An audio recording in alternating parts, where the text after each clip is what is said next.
right, welcome everyone to the Lugosi after party. Unfortunately, at the last minute, Les told me that he had to go deal with his kids and stuff like that.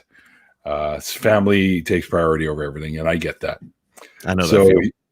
yeah, so he may not be able to join us. I sent him a link anyways, and I told him if he does have a little bit of time after he's done doing whatever he's got to do, he can jump in just to say hey and stuff like that. So hopefully we will see him. But anyways, so far, anyways, we got in here. Of course, Mr. Outcast X from the Utah Outcasts has decided to jump in here because he's a frog. And never mind. Jump in here with us and hang out. And of course, my extraordinary producer is Mikey Famine, and he's here with us too. So this is all you get for now, but don't worry, the three of us can be quite amusing. So, someday I'll find it. That rainbow connection. The lovers, the dreamers, never mind. And me, love me. I just love what's his name, Dom DeLuise in the beginning. He's like, "You've got you should be in movies, kid." I just finished watching the Secret of Nim. I haven't seen that movie in like 20 years. Oh, yeah. I see it. I always felt like it was a much longer movie. It's only like 80 minutes long. Yeah. I felt like that movie when I was a kid was at least 3 to 4 business days long.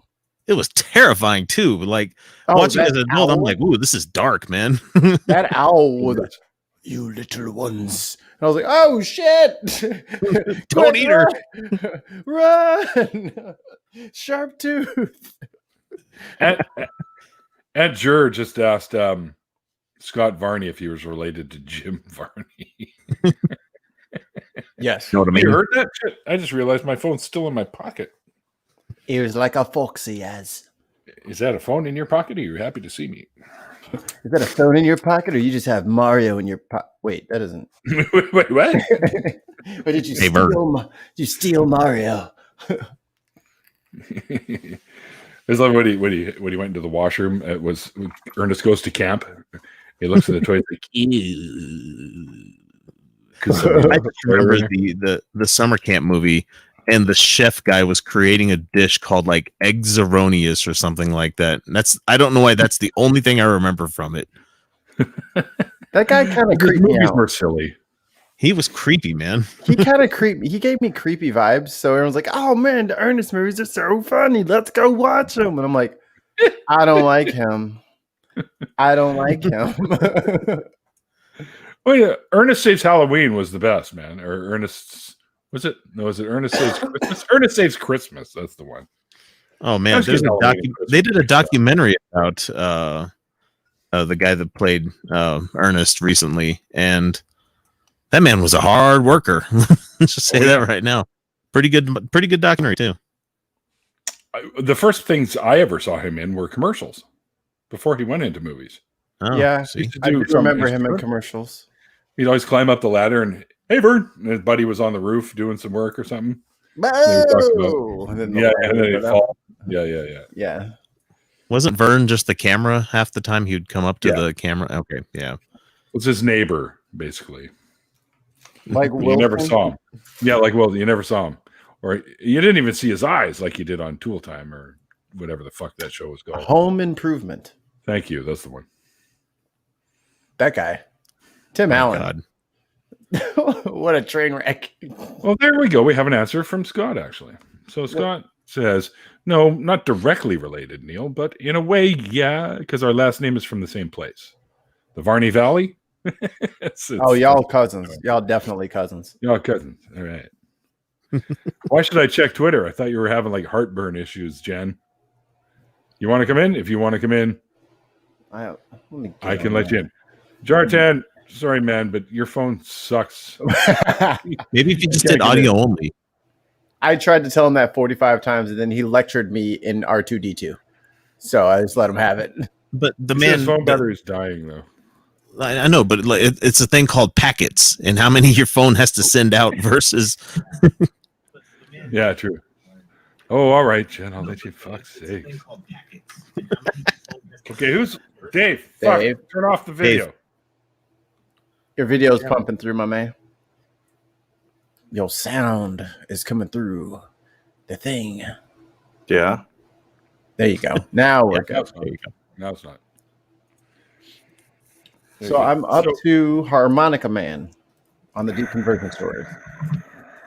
Okay, so you're catching up. You're not that far behind now. I'm only 3 weeks behind. Hey, Jen. Hello. What's going on? I do have heartburn, but at the same time, I'm going to compound my issues by grabbing my Guinness. So I'll be right back. Oh, I left my beer in the kitchen. It's gone, and it's gone. Yep, I'm going to actually do one right now, which is really dumb because I'm still drinking beer, so that's really not going to work. These things are great, though. They foam up. So they literally make this like foam fucking blockage thing that you swallow and keep stuff from coming up. So to cure my indigestion, that I don't have, I'm gonna have a little piece of this here edible. Ooh. And we're gonna get real relaxed. I'll probably take a brief 5-minute break during this because I've got this ready to go. Because I can't. Funny story, not funny story, because I lose in this one. Although I'm sure. Also, I'm sure. I'm sure I will still be able to get them one way or another. But the guy that was supplying my gummy bears had a big falling out with his roommate who lives downstairs here. Oh no! My other buddy named Mikey. No, that's your friend Mikey. Your friend Mikey. Yeah. You're my friend too. What? Don't sell yourself short. What the hell? That's what you were saying for a week. She's like, yeah, no, not Mikey on the stream. My friend Mikey. Oh yeah, that's right. And everyone was just like, "Oh, burn!" And you're like, "What?" And then you just kept on going like you did. I was like, all right, it's fine, guys. Yeah, he's hired help. He's not friend. He's hired help. But you were saying about not me, God. Mikey. Jesus Christ, Jen, slow down over there. Get your goddamn mics. My beer almost fell off my table. I'm sorry about that. What the fuck? Well, you just shook it up. Next time, here's a little trick. Next time, before you open it, I know you tap the can. I know that trick. I got caveman brain. Oonga boonga. Caveman. Womp womp. Oh, Dave's got fucking Wilson. That's worth a point. Okay, I'll take it. Jen sprayed herself with Guinness. That's worth a point. I'm feeling very charitable today. Oh, hell yeah. We're all on the board. Yeah, it looks like I have a piss stain that smells of Irish fucking beer. Just typical day. Must be Thursday. Well, BBA wants in. Sorry, I just noticed that, BBA. Okay, there should be one. Carefully move my beers. You didn't put one in the usual suspects, did you? No, not yet. Okay, so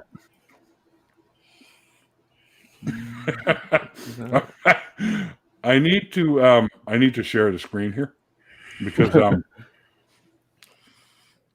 Pheasant puts a funny picture in the chat here. Oops. So hang on, let me do a share screen because this is just I'm like this guy's literally got balls. Hang on 1 second. You ready for this? Hit it. Is it something we can't unsee? Oh, that is a dangerous game. The most dangerous game. I don't even know if I'd do that to a dead tiger. I'm thinking this tiger has been hit with a trank gun. There's no fucking way that you would even get that close to his family jewels. Maybe the tiger's into it. You don't know. Well, all right, that's fair. That's fair. I'm not gonna starting to sound like a furry. I'm not gonna make any comments on how that man's full hands could not encompass these two. That's terrifying as well. Don't know why, but it is. It's your first day at the game farm. We got a really special treat for you today. Zach, the link for this is in the usual suspects. If you're still in there. I don't know if you're still in there. I can send it. I'm never in there. And it's my group. Well, it was created for me, but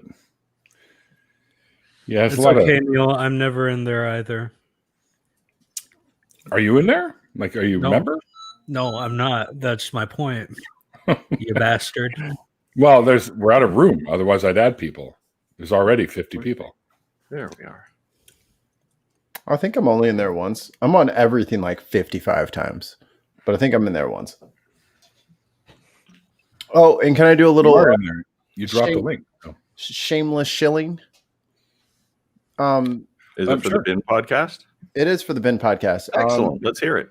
We have a new little thingy we're doing. So I'm going to make segments out of the regular show, and they will be premiering later on in the evening if people miss our at 2 p.m. Central live time. So like me, fucking copycats, the whole lot of you. No, I'm just kidding.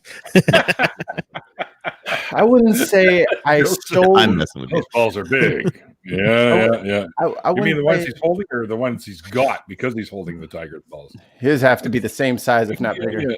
Yeah. I wouldn't say I'm stealing from you, X. No, I'm mainly kidding. I'm just Columbusing your idea. Oh.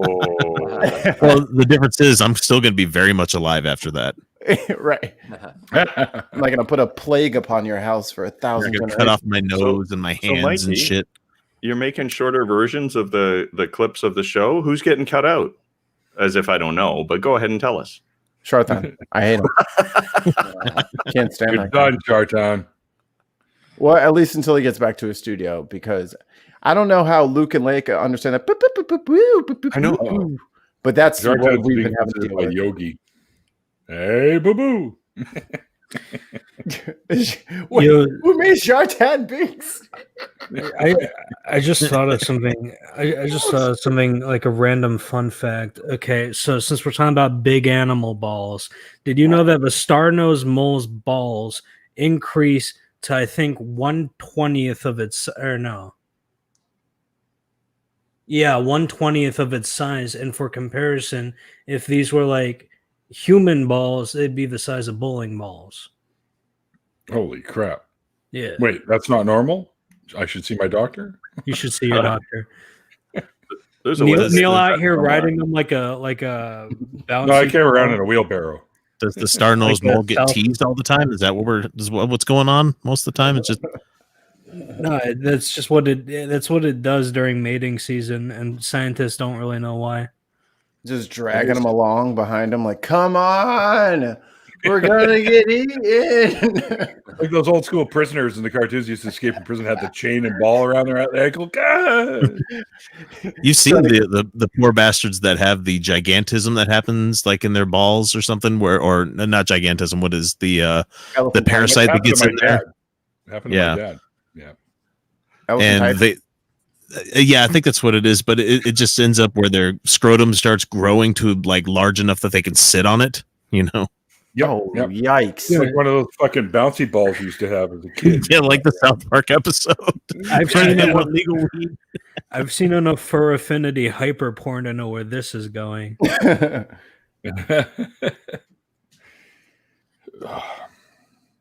Is Jarthan getting killed by a bear right now? It sounds like it, yeah.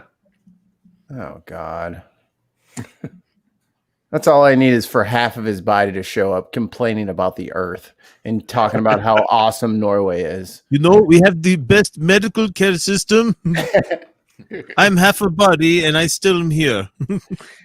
It's a terrible impression, Shartan. He'll get mad. If Shartan dies, can I replace him on the Bin podcast? Well, he's been dead weight for a while, so we'll probably just let it lay. You know,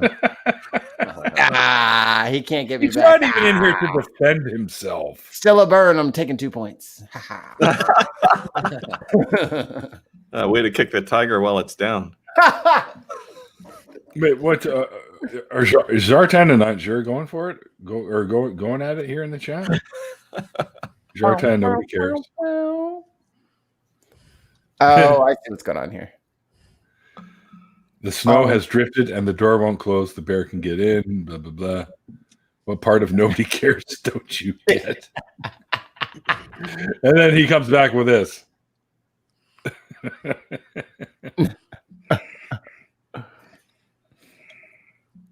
Well, he's probably got something to scare off a bear, like his face or something. Well, I heard bears don't like the smell of marijuana, so he should be. Oh, never mind.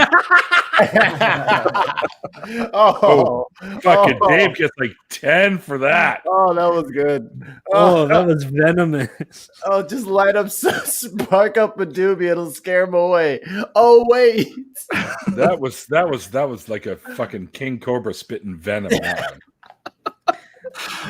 There's fourth dimensional chess plays, and then there's the outplayed to the universal dimension. Oh, that's funny. I was up because about an hour ago. A friend of mine, her car broke down, and I drove up to the top of North Vancouver. There's maybe a dozen houses higher up the hill than me, and right behind those houses are all the damn bears. Yeah. Mountain lions have been seen up there too. Yeah. Did you guys see that video of that like hiker jogger dude who had the face down? Idiot. Who had the face down? That what's it called? The mountain lion. Yeah. Do you know why he had to face down that mountain lion? No, because he went near her fucking cubs. They ran across the trail. No, he went closer though. You see shit like see little cubs. You're like, oh, getting out of here. Yeah, I'm gone. Because usually you don't see the cougars unless you're at the bar. But yeah, in Florida you see them everywhere. What the fuck is this?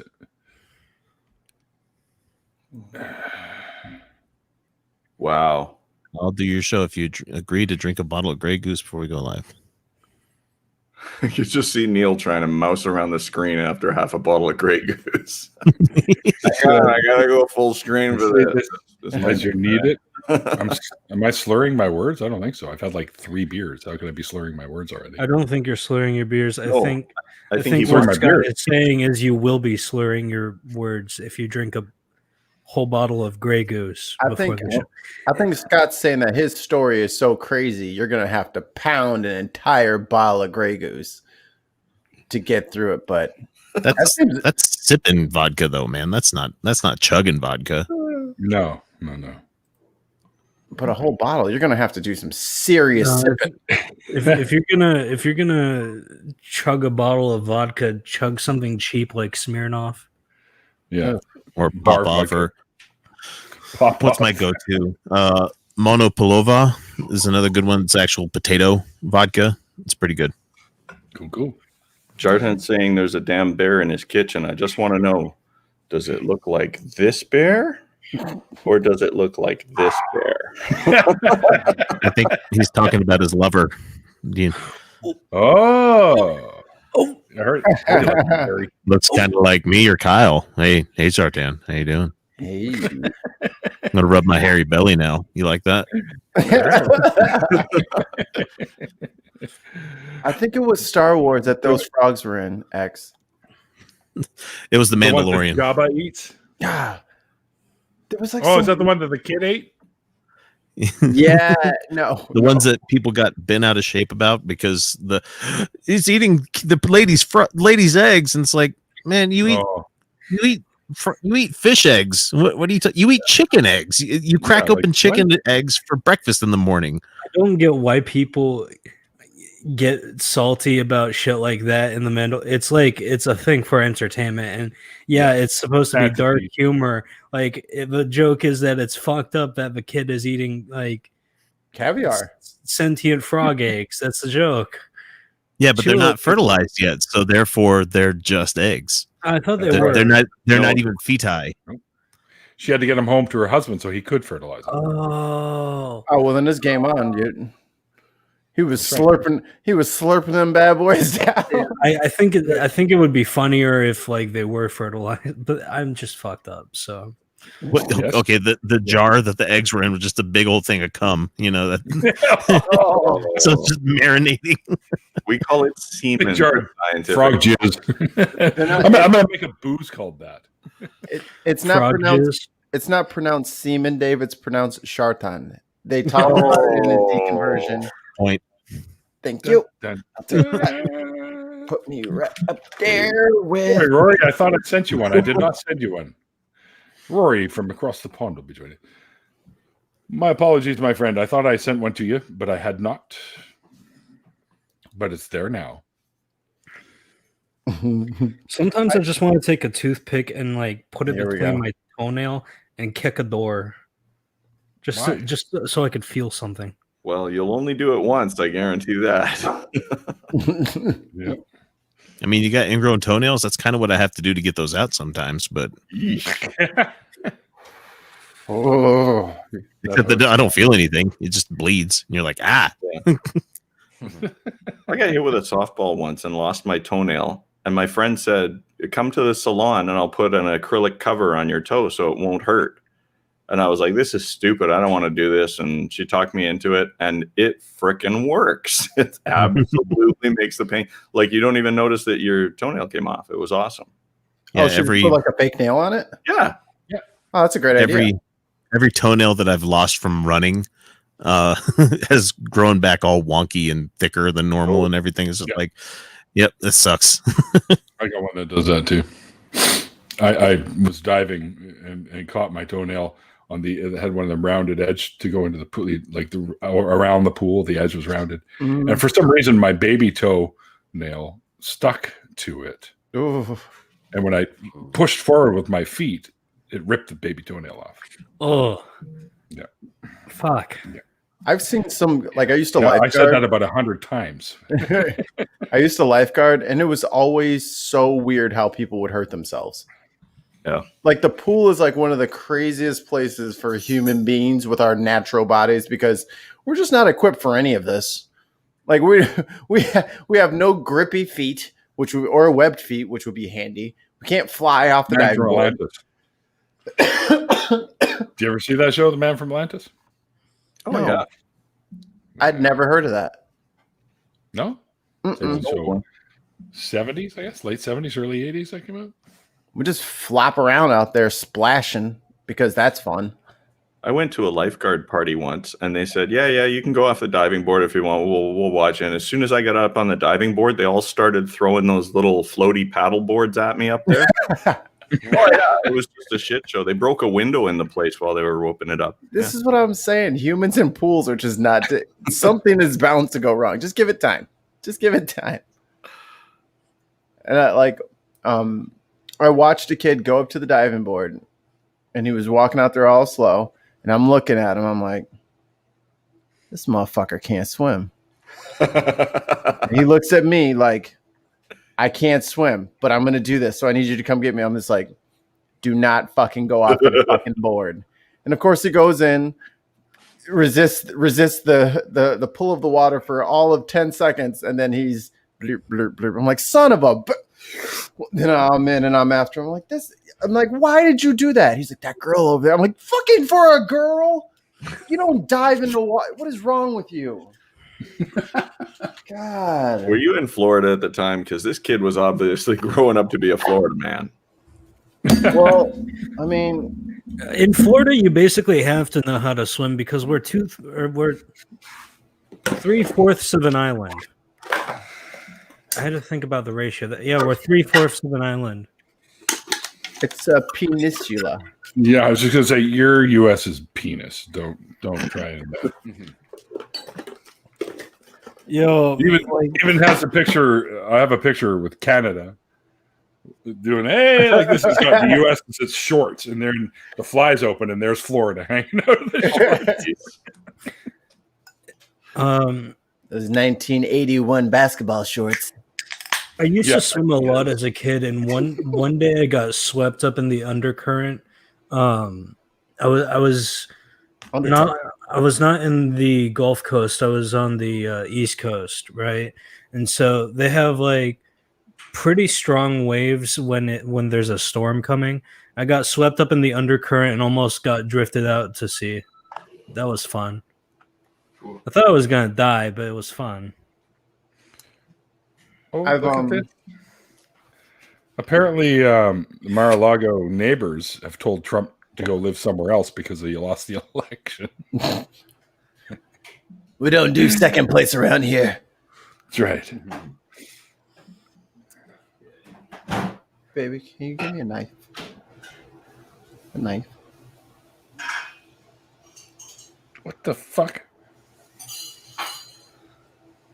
Somebody's cooking something. Hey, get me something to drink while you're up, Dave. Oh, shit. Oh, shit, what? Scientists think that they've detected radio emissions from an alien world. Huh? We could have neighbors. This was released 14 hours ago. I guarantee you, if any alien visited our planet, they would look at us and be like, "These people are fucking stupid. These people are fucking crazy. There's no intelligent life here. There's barely even intelligence." That was I forget who said it. It might have been Carl Sagan, but he said the evidence that intelligent life is out there is that they haven't come here. Yeah, sounds like it's Sagan. But I mean, they could just pick me up. Yeah, no kidding, eh? Just if you're doing a flyby, stop and grab a couple of us here. We'd like to go with you. Just beam me up, Scotty. Like, it doesn't have to be a big deal. We'll leave the planet as it was. I don't have to, go back. I don't know if they were Israeli, and it's not Israelian. it's Israeli. Israel alien. Oh my God! It's been in front of us this whole time. Israel alien. Holy shit! They're from the future space. Wasn't it Spirit Science who said that Jews came from space? The Netherlands. There you go, Jartan. He's not from the Netherlands. Oh, sorry. That's right. He's Norway. That's all the same, isn't it? He's from where we say he's from. They're all fucking Vikings, right? There's an accidental point, right? What's it called? Like, I've made this big grand announcement on the bin about how it was Tons of Mice's birthday. And then during the mid-roll, I fucking checked my Facebook, and it was a different person who had the same first name as Tons of Mice. I was like, well, too bad, Tons of Mice. Still your fucking birthday. Don't give a fuck what you say. You can't convince me otherwise. It's your birthday now because we have that power. That's for you, Jen. Joseph doesn't know that you're trans. So. Oh, it's all good. It's 50 milligrams. Holy crap. Yeah. My blood is poison. Like, I'm fairly certain that's why mosquitoes die when they bite me. Oh, my blood toxicity is high. Hello, Roy. Good evening, Neil. How are you? Well, good morning, I should say, from the United Kingdom. Yes, well, it's morning there, but it's only 7:12 in the evening here. Well, you have some hours to go then, sir, don't you? We do, indeed. Welcome to the party, Rory. Thank you so much. It's been a while since I've talked to you. I think the last time was on Badger's show. I think it might have been. Yeah. What do you call yourself these days? Genesis Undead. I stopped being Dead City because I didn't feel the need to have that YouTube channel have videos on it anymore. Well, I haven't done anything with my YouTube channel, to be honest, because of the COVID thing. But never mind about that. Anyway, good to see you all, gentlemen. Thank you for having me on. Hola. It's good to see and hear you with your British accent. I love class to the show. I love Rory's accent. Let me just fanboy here for a second. Yeah. Rory's got the British accent that I like. Not like Wayne, who I have to deal with every Thursday, where he's kind of a bit he's from Essex, so he's got a bit I don't know what the different styles. My friend Dean's from Essex too, and they sound a little twangy. Yeah. Rory it does vary. Yeah, the accent does vary an awful lot in England, especially from sort of Yorkshire to Essex to the West Country. Indeed. And the Midlands, that's a place, right? Well, absolutely. The Midlands is a place. Yep.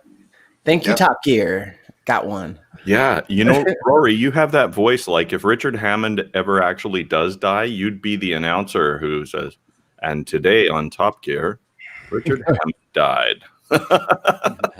Well, that's extremely kind of you. Thank you for the compliment. And who'd probably, I think, not to be morbid, but if Richard Hammond ever did go, it probably because he tried a bicycle for the first time. Because I love the guy to pieces, but he wrecks every single vehicle that he touches. You're like, hey man, can I borrow your car? Absolutely not. You may not even look at my keys. Let me hide them from you right now. Do not look at anything that has to do with a vehicle that I have to be in later. He just wrecks everything. And it's funny, but geez, man. Well, you know something? I'll tell you a little story here. Neil might like this because Neil's always looks like a bit of a biker to me. I actually rode a motorbike. It was a scrambling bike. Oh yeah. You know? I rode it back from the scrambling competition in Essex to the West End of London. What is that? And what is scrambling? Motor scrambling, sort of cross country biking, like motocross. No, like motocross. Like version of enduro.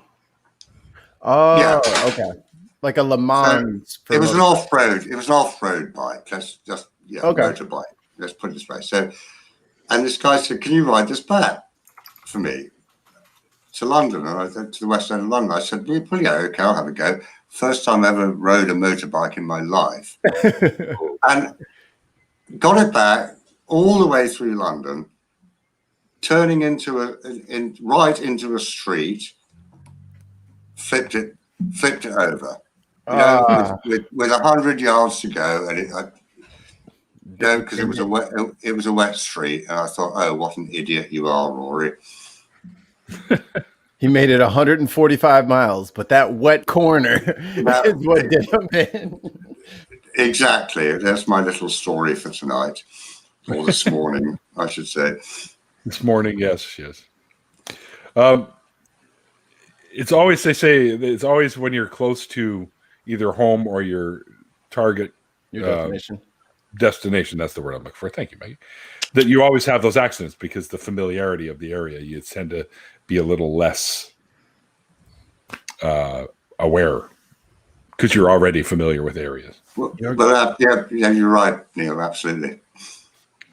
So you tend to let go a little. And it's funny, speaking of wrecking cars, I just went to see my insurance agent today to get insurance for the Mini Cooper. For both of my vehicles and the apartment, I'm still paying less than my girlfriend or fiance. How much does she charge you a month? Got me. All right. That was quick. That was right from the hip. Mikey. Yes. I presume it's a modern Mini Cooper. Yeah, I can't afford the old ones. The old ones are I had $quadrillion now.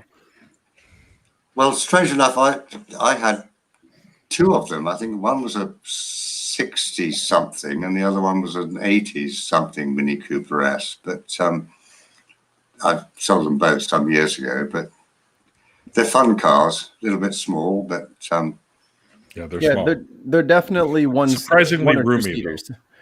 For the people in the front, it's great. Plenty of space, lots of headroom. The back seat is a joke. It's just an inside joke about someone riding in the back because there is literally no space for them. Yeah, that's where my jacket goes, and even that's a tight squeeze. I remember my buddy had one of those back in the day, and I drove it around. It was like having a go-kart on the street with a roof over it. It was no, that's a smart car. That's that's. And then I ended up buying a Renault 5 GTL off of him.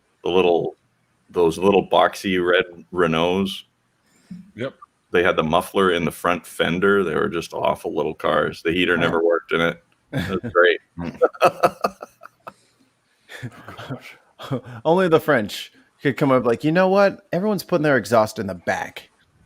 Let's be different. Let's put it on the driver's side and in the fender, just in case something comes off the wheel. It'll rip right through it. Yeah. I will say everyone wants to smell the fucking fumes when they're driving.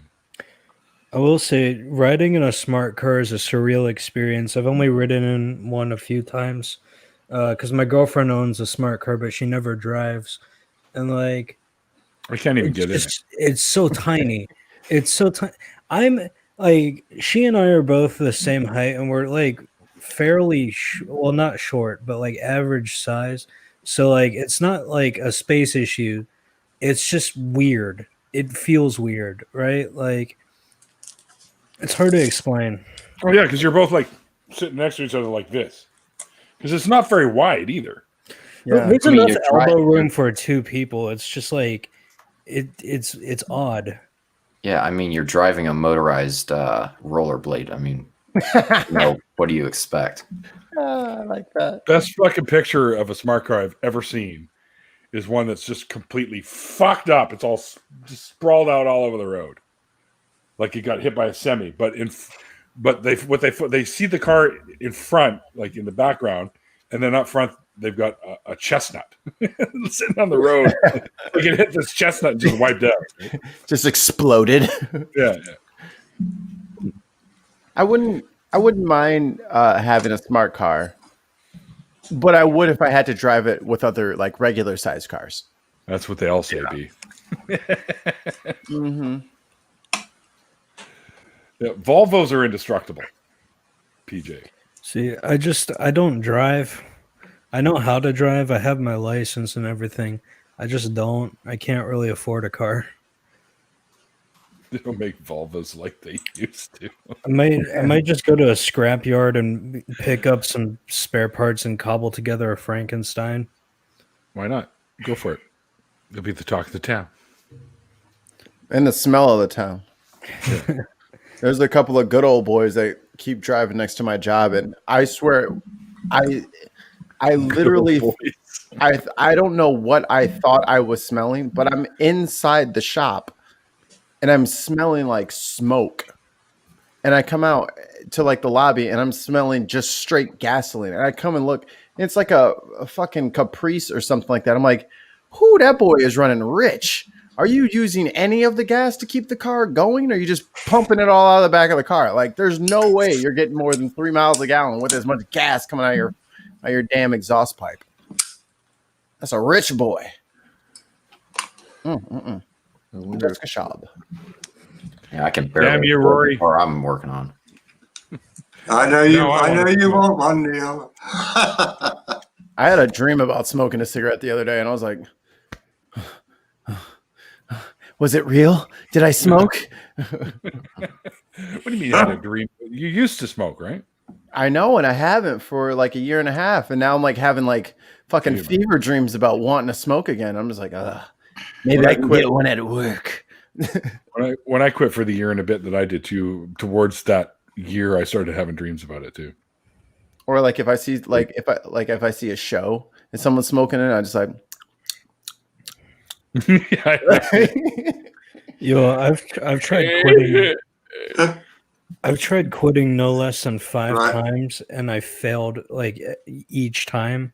I've done 3 a year each time and went back. All 3 times, though, somebody close to me died, so it was like a crutch that I used, I guess. I have no willpower when it comes to like substances.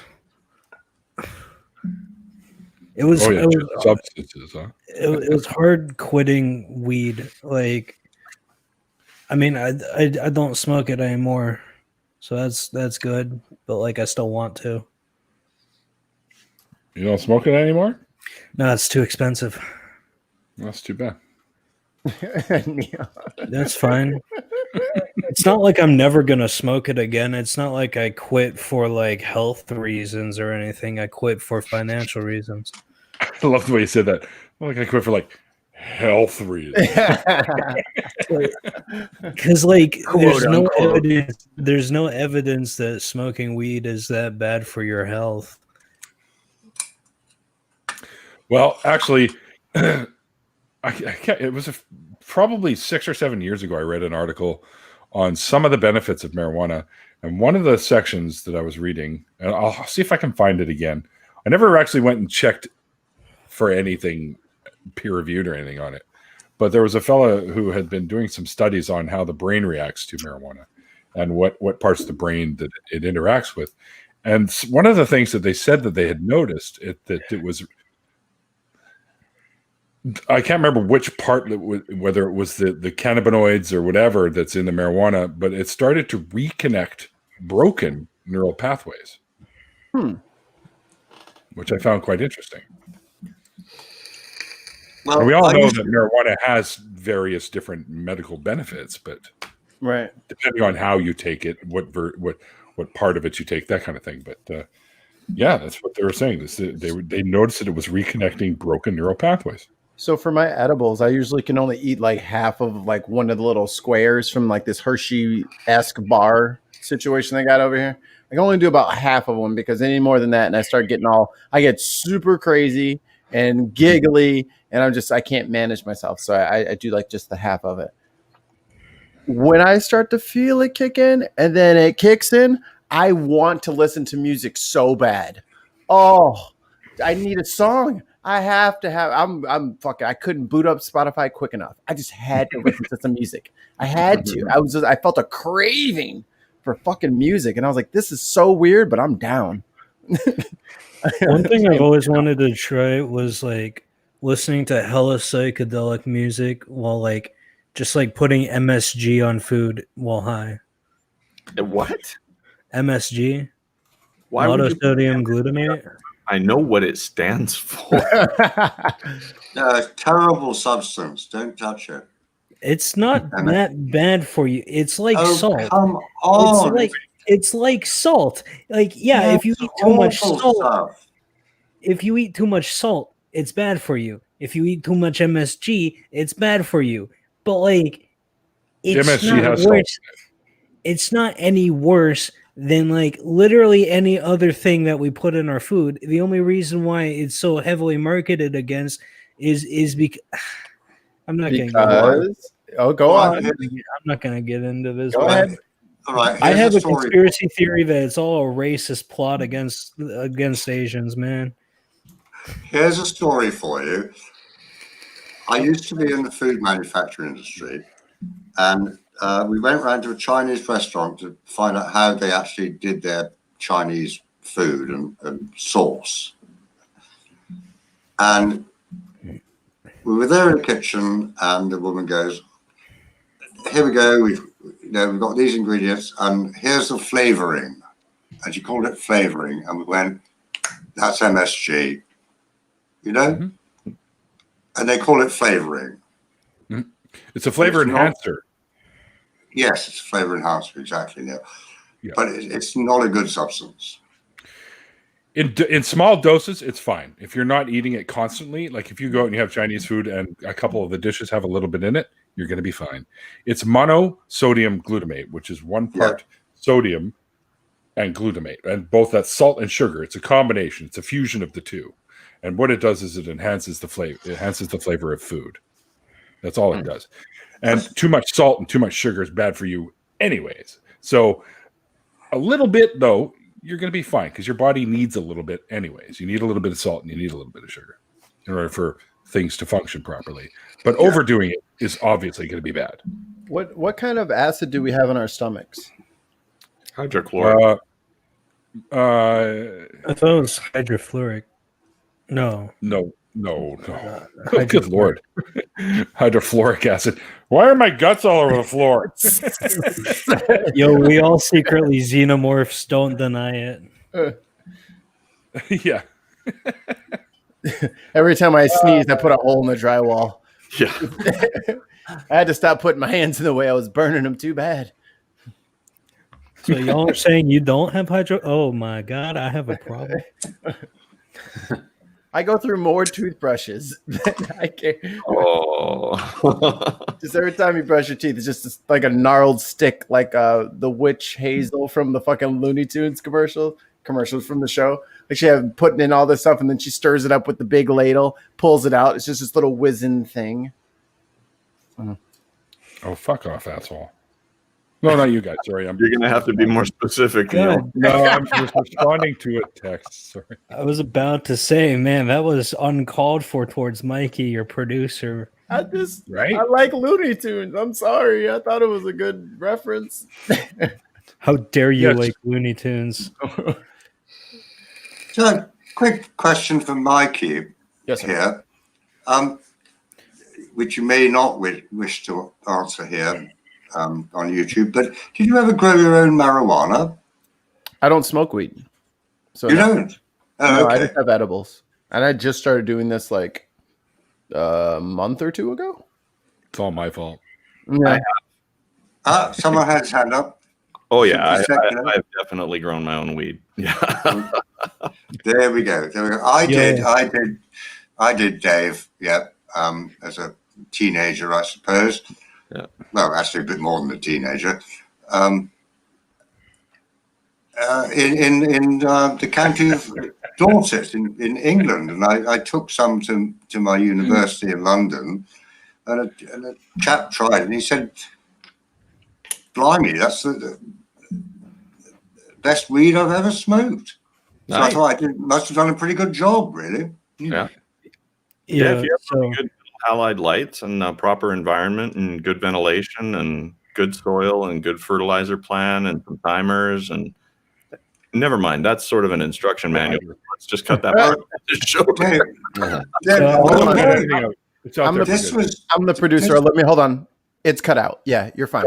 I don't know about the legality of this, but I definitely not used to have have grown, but definitely didn't grow weed and supply it. Definitely didn't supply it to different dealers. I definitely didn't do this. Cops have the best weed. Well, I was just going to reply to Dave there for a minute. This was purely in the windowsill of a cottage that we had, and it was south facing, and the plants grew beautifully. Wow. Oh, that's actually the technique I did too. I put mine on a windowsill, but it was you didn't. I definitely didn't. I definitely didn't. Yeah, in Minecraft. These things that you didn't do that you're still talking about. Incorrect. Actually, I wonder if I could still get in trouble for this because it's been a while since I did it. I was in high school. But admitting to things and just saying not is not a legal method. That's not a good defense.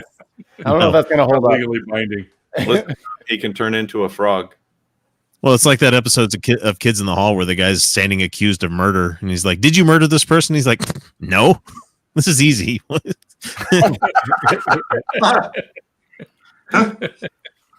No, we've got evidence. We have video evidence of. He's like, "No, I didn't," and no, you don't.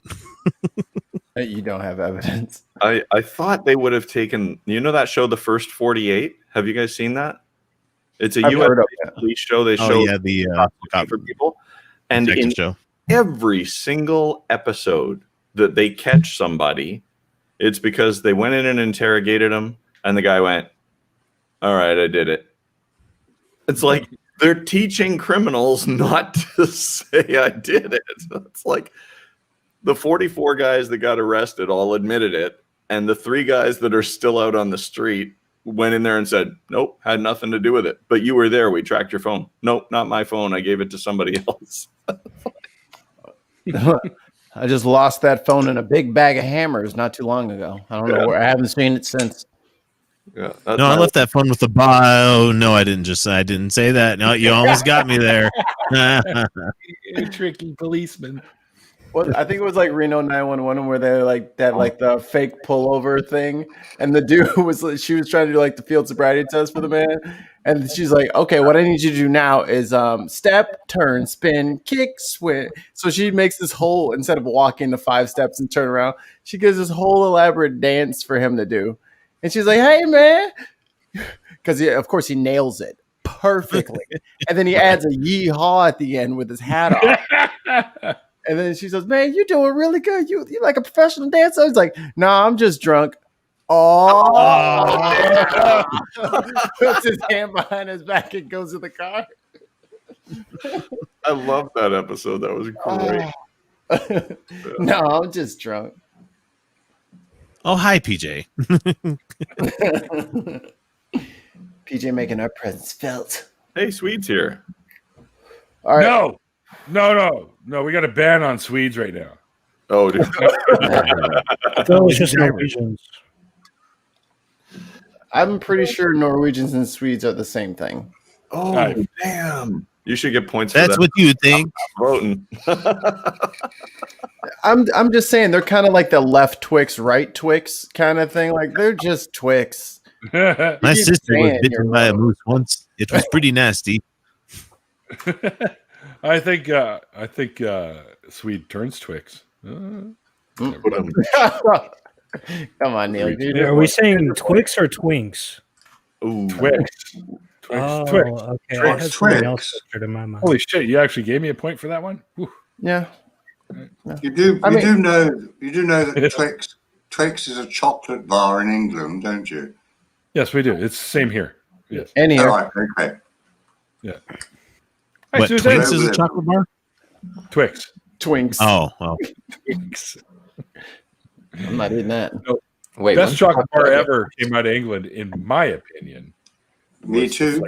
Flake bar. What? The flake. Which one? Flakes? Flakes. Yeah, I love them. Please. They're so good. But do you have those in ice creams? When you have an ice cream cone? Yeah. Oh, yeah. They're And good you there have a too. flake in the top. Yeah, that's good. Yeah. You know what I wish I we could never- find here that never been able to find in the States is a Big Turk bar.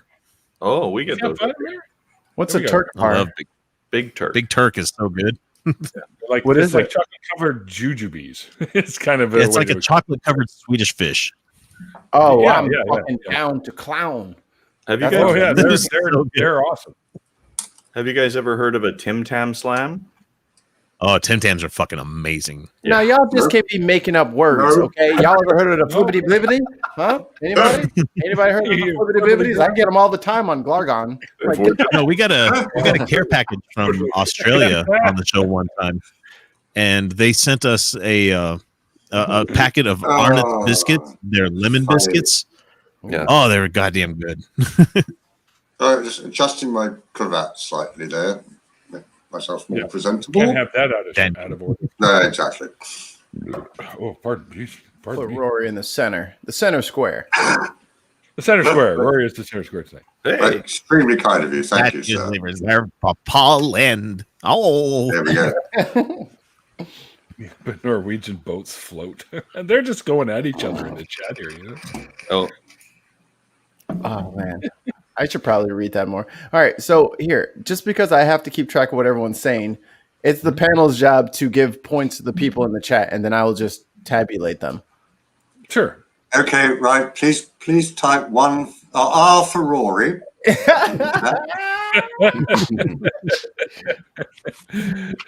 Streamer Rory judges gets were a point for fine. that one. Yeah, that was good. Tim Tams. Dave, do you remember Wigwags? oh yeah. You're just fucking making it up. No. They were in the States. I think they were called Curly Whirlies. Oh really? What the fuck With is a chocolate. curly whirly? Woven you know, in the chocolate. same brand as Tidy Whities, and the same brand as All right, let me see if I can find A it. curly whirly sounds like something that like ends up in my pubic brain. hair. It's up to you. You're pulling it out of your teeth later. You go to the barber. Hey, do you cut women's teeth? Yeah, of course. I got one stuck back here. Hair, women's hair. Women's hair. You said women's teeth. Oh, yeah. Yo, we out here cutting teeth, boys. I haven't even smoked any weed yet. Neil's over there just doing handfuls of teeth over there for some reason. This is so much funnier. Think about it. Fucking Neil kicks in the door to the fucking barber shop. He goes, hey, you cut women's teeth? And they all just look at him without saying a word. Take the dentist now. And he goes, I got one right here. And then he just walks out without a word being said by anybody that was already there. Well, I mean, Neil's from the time back when barbers used to do teeth. So I mean, Yeah. I mean, I was right there with him just a couple of years later. But I mean, I'm just saying. Barbers would do your teeth, give you a nice shave, take out Yeah, your let's appendix. just get a little bit of blood out of you too while we're at it. Let's let those demons out of your blood. You know, I got some leeches. I just got them from Leeches on Detroit. Oh, you guys are killing me here. Oh, that was good. I'm giving myself another 2 points. That was funny. Hey, you're not allowed to give yourself points. I announced when I did it. I was just surreptitiously doing It's okay, though. I approve because that was pretty fun. Susan in chat says, "I thought Curly Whirly was the name of one of the Three Stooges." Like, no, that was Curly Joe, and he was an abomination. Oh no, Curly was good. Curly Joe was terrible. I hated that guy. I would always be so mad because I had to stay up super late till like 10 o'clock when I was a kid to watch fucking the old reruns of that. Hot it flashes. happened. Yeah. I like Shimp quite a bit too. Shimp was funny as hell. Shimp is underrated. Yeah, no, you know who's the most underrated? Larry. Larry, who like had nobody gave a shit about Larry, but Larry was a fucking comedic genius, man. And he had a master's in fucking violin. I remember him having to play the violin to help Curly win the boxing match. Yes. Wigwag. Basically, those are caramel, and then they just coated it in chocolate. Oh, so it's like a little lattice of caramel. It's a milk dud. Oh, so it's a way for them to sell you less fucking food and think that it's a feature. So. Yeah. Oh, see, it's got speed holes in it. It's got weight reduction. No, they're fairly large chocolate bars, so they had to put the holes in it. So if it was windy, it would go through it. It wouldn't blow it out of your hand. No, it makes the structure more rigid. That's what it is. There you go. Yeah, there you go. Yeah. Instead of being solid. Yeah, that's just when you're trying to build your house out of wigwag bars. It'll have that strength and rigidity that you're. Listen to that. They stole you. You call Wigwag, Mr. Wigwag, right now. You tell him that he owes you all those little holes of chocolate and caramel. He owes you that shit. I gotta say, make sure you're in good company before you say. You better call Mr. Wigwag because you could be accused of saying some racist shit. That's what it sounds like to me. It's like a racial slur. Yeah, like that would be like they call somebody the Wigwag. Sorry, BBA, go ahead. I gotta say though, why does the eye in a wigwag look like a dick? You just need to scrape just a really little bit. Resembles a fireman face down in a beanbag chair all that much. Oh wait, hold on. Here you go. Yeah, that eye is suspect. That eye is suspect. Russ is over here trying to be British. Right then. So what's all this then? Russ, yeah. Oh, yeah, he popped in. Hey, Russ. You disappeared on us for a sec, Jen. Yeah, so my Wi-Fi does this interesting, fantastic thing where everything just stops working, and then I run the troubleshooter, and it says everything's fine. Seems legit. It's just the CIA. Yeah, don't worry about that. I hate it when I go to highlight something and then somebody else types, and then I'm on the one that popped up after that one. Hey, man, I woke up like this. That's all I can say. Computer guys call that PIBCAC. Problem is between computer and chair.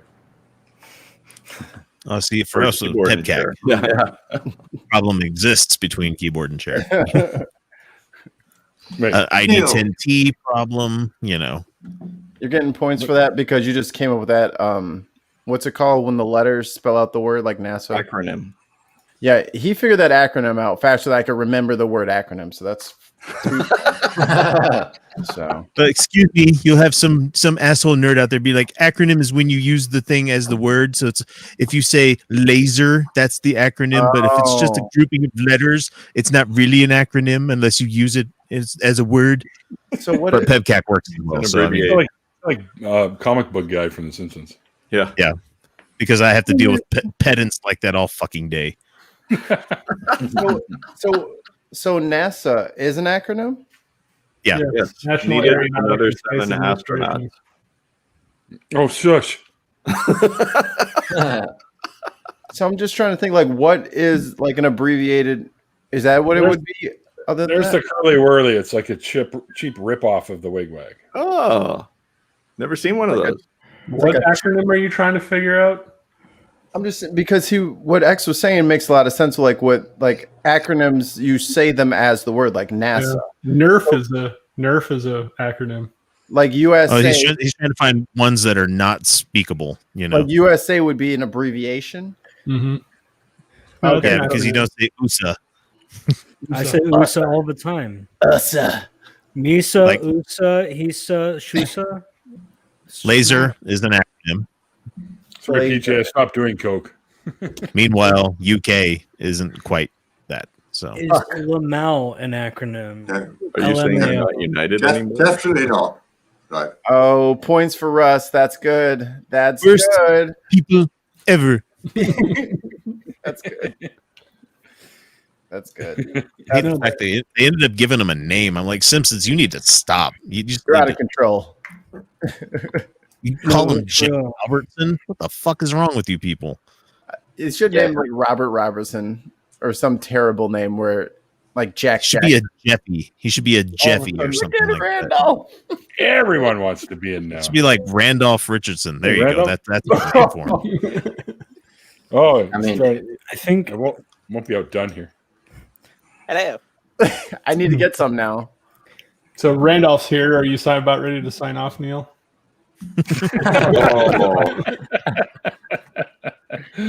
Well, you know, Neil, you're not supposed to smile with these glasses on. That's the rule. Who made up? I remember when I don't know. when Matt I think it Powell was Doge. when Matt Powell still thought it was cool to do ponage videos like that where he dropped the sunglasses on. Like the old Where it plays the John Cena entrance music. Dun, dun, dun, dun, Oh, dun, dun, dun. CNI. That song goes hard. I don't care what y'all That say. song's dope. That song is badass. That's a good ass track. I want to settle something here. Randolph, you just said Doge. Is it Doge or Doge? Doge, D-O-G-E. it's Doge. I'll find you a picture. It's always been Doge. It's Okay, I doggy. don't know. It's dog to me, but Well, it's supposed to be dog, but they spell it funny. They're Well, there's an E Canadian. at the end, so it's Doge. They're Canadian, so it's like douche. Douche. No, that's something else. Douche is something else. That's PJ was rather talking like- about it earlier, Summer's Eve and all that stuff. So. Well, Neil, that's rather like, is it a GIF or a GIF?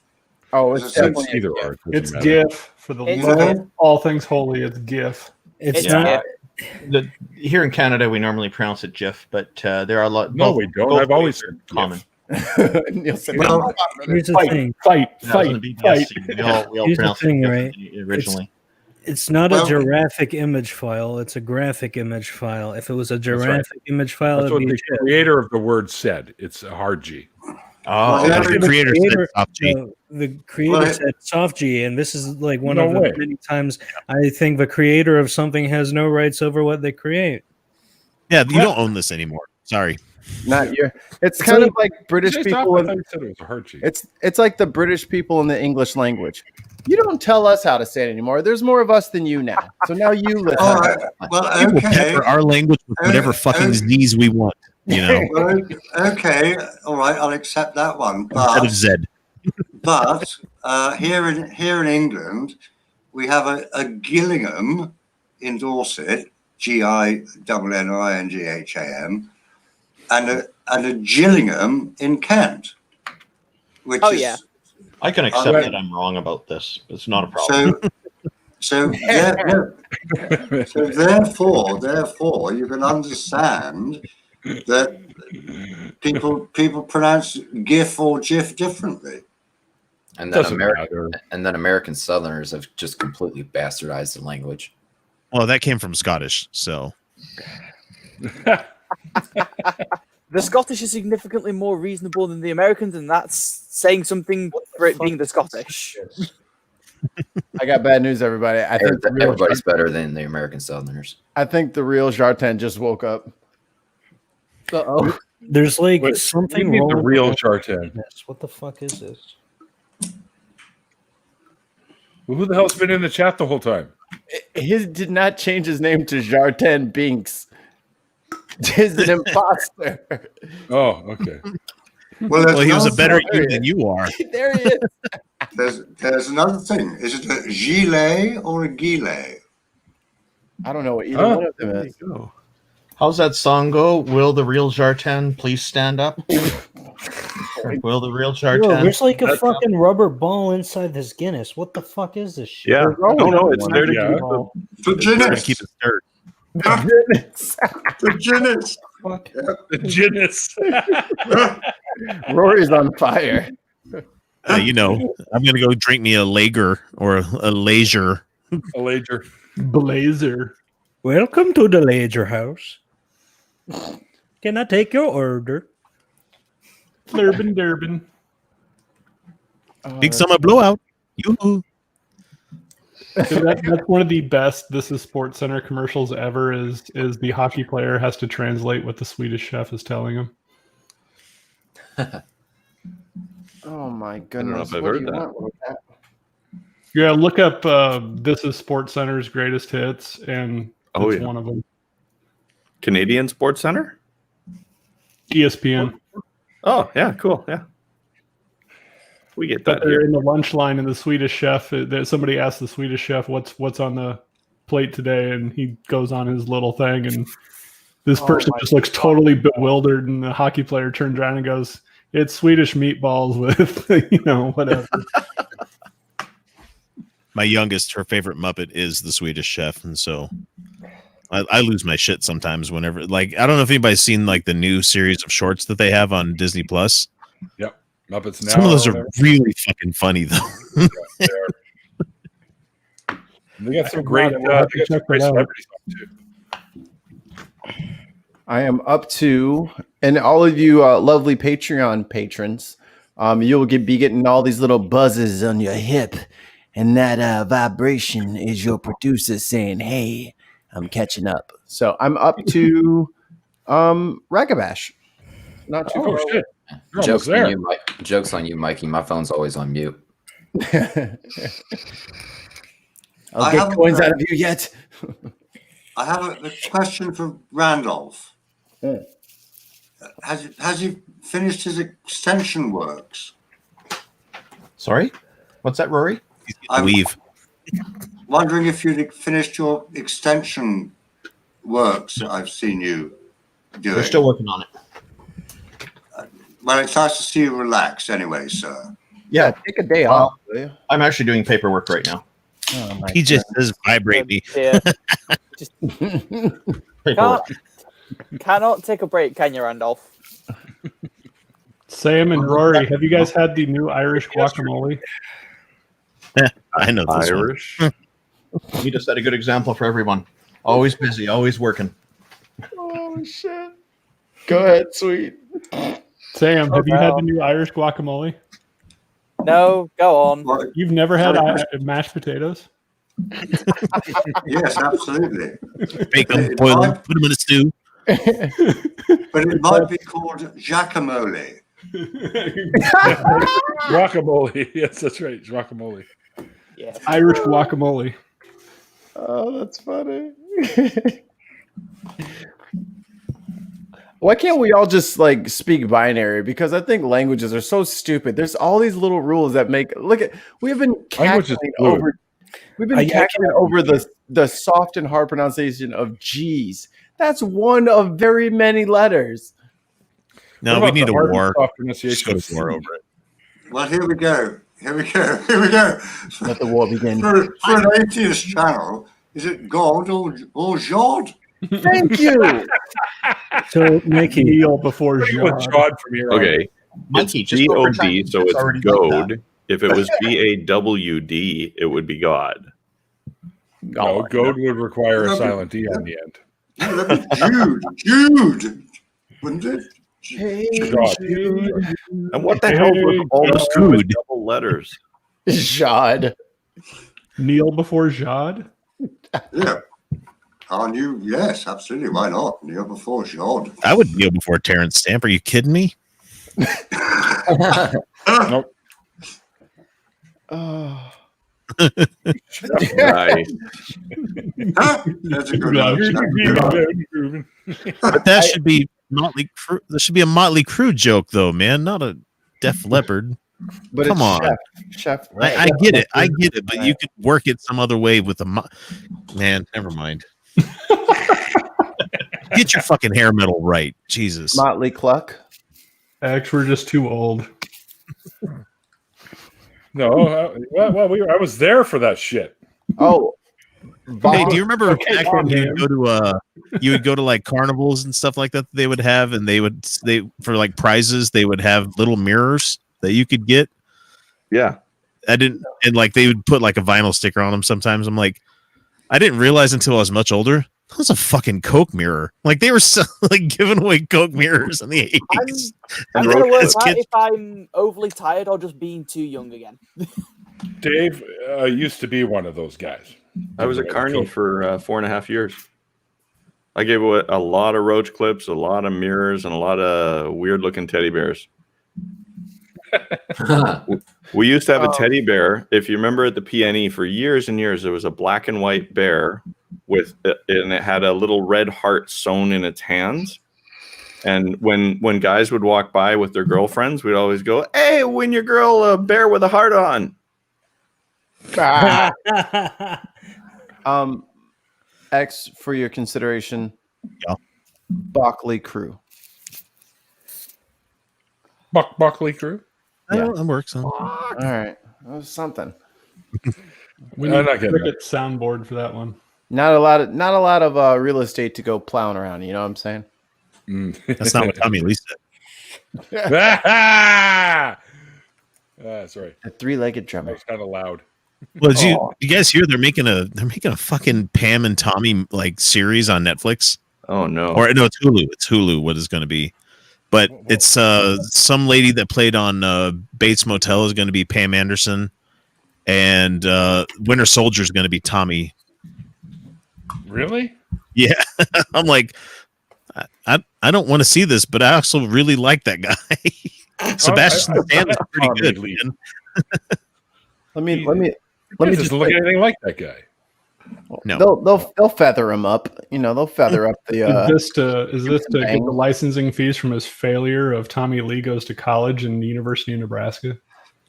Yeah, but I don't think Tommy Lee and Pam Anderson are getting any residuals from this. They're just using their life story because it was such a public thing. Yeah. But who thinks about those tunes? Like, but if I only knew more. But if only we had a whole series about them. Like, no, I don't care, man. They're not Ike and Tina. I'm gonna go. I'm getting ADHD audio fuzz, so it's like you're all speaking a foreign language to me. So I'm just gonna leave now. Oh, sorry, Sam. Bye-bye. Well, Sam, I need you to get back on Twitter and continue fighting with that asshole that's not responding. Oh, hello. I just heard something then. Yes, I'm still sending him gifts. I just untagged you, X. Well, no, I muted the fucking conversation this afternoon. I'm like, nope, that's enough. I'm done. I think so far today I've done like 70 gifts at him. Oh, Jesus. There's a guy that is fighting with multiple polytheists trying to do the whole atheist thing, like the Matt Dillahunty atheist thing. He's like, show me the proof of your God. Be like, dude, nobody fucking cares. Nobody wants to have this discussion with you. Shut the fuck up. The thing is that we're all just taking the piss because his whole argument is that believing in gods is irrational because believing in gods is irrational. Well, how do you refute that? It's circular reasoning. Exactly. Well, how could you? And so we're all just taking the piss out of him at this point. It's been going on 12 days. What exactly is a polytheist? Someone who believes in many like gods, Hellenistic gods or Greek gods or gods, yeah. Roman gods. Yes, Norse gods. Why would that be? But small G gods, not like big G gods with the ultimate power gods. You know, the gods. Yeah, all the gods. Yeah, all the gods. I feel like as a polytheist, I need to argue that it's all capital G gods. Yahweh just got a bit big for his boots. No, I'm just saying that they've given. Well, I mean, if you want to go into the polytheism thing where we talk about how like the religion of Judaism used to be a polytheistic religion until they just decided to shoehorn it all into one big G. Yep. You know, they merged El and Yahweh together. Yep. Oh, look, El Shaddai was motherfucker though. Why do you think there's names like Daniel, Emmanuel, Samuel? All of them are something of God because El was the main big G's at the time. Ain't that the three brothers? Ain't that the three brothers in the energy? So I'm still gonna go. I'll be back around probably Saturday, but we'll see. Okay, Sam. Sam, it was good talking to you. Yeah. I may have a ridiculous story for you all on Saturday because I'm gonna go and wind up some street preachers from my nana's church. I'll be back. Oh, excellent! Videotape that. Come on, videotape that. If I can. All right, see you guys. All right, awesome. See you, Sam. Goodbye, Sam. There's a woman who hangs out at the Tim Hortons I go to in the morning, and she gets mad at me whenever she tries to, I'll pray for you or say something religious to me, and I tell her I'm an atheist. She starts speaking in tongues, and she's invited me to speak to her preacher while they're down on the seawall trying to recruit people into their church. And I'm like, oh yeah, I'm gonna need a video camera for this. Oh, do it. I mean, are they on?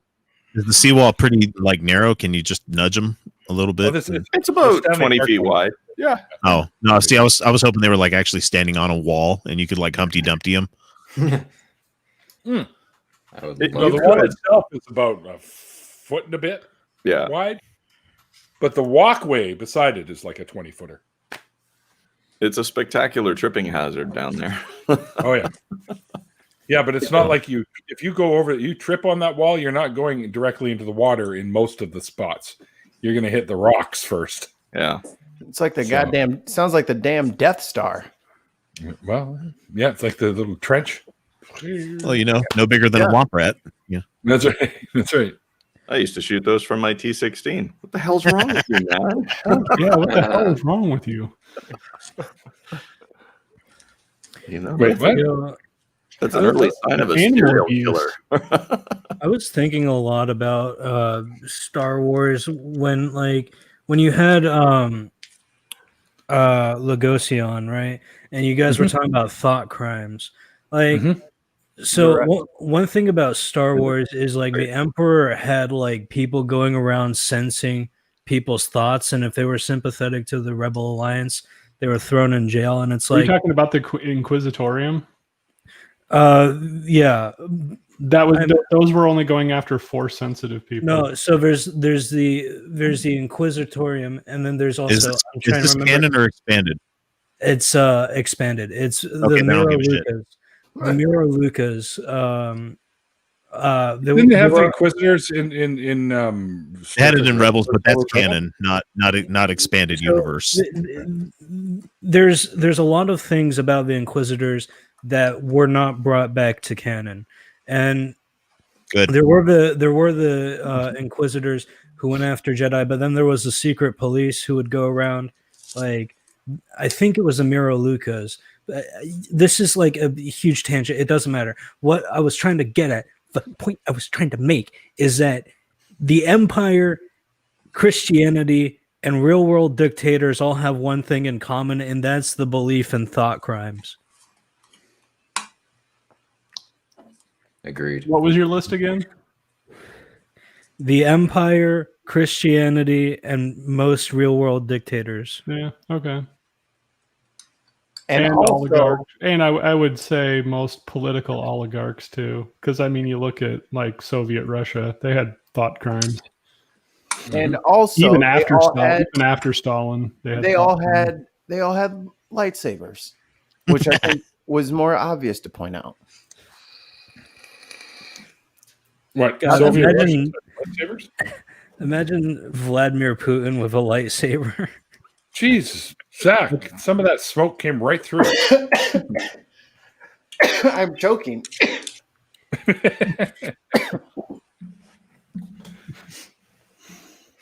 Can't breathe, Barrel.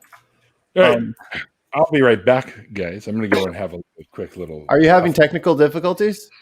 I'm looking for what's happening. Oh, my goodness. Sorry, guys. We'll be right back. Oh, technical difficulty. Who put all those hot dogs in his mouth? Oh, those are okay. Hot dogs. Looking through Sam's GIF tirade. That was awesome.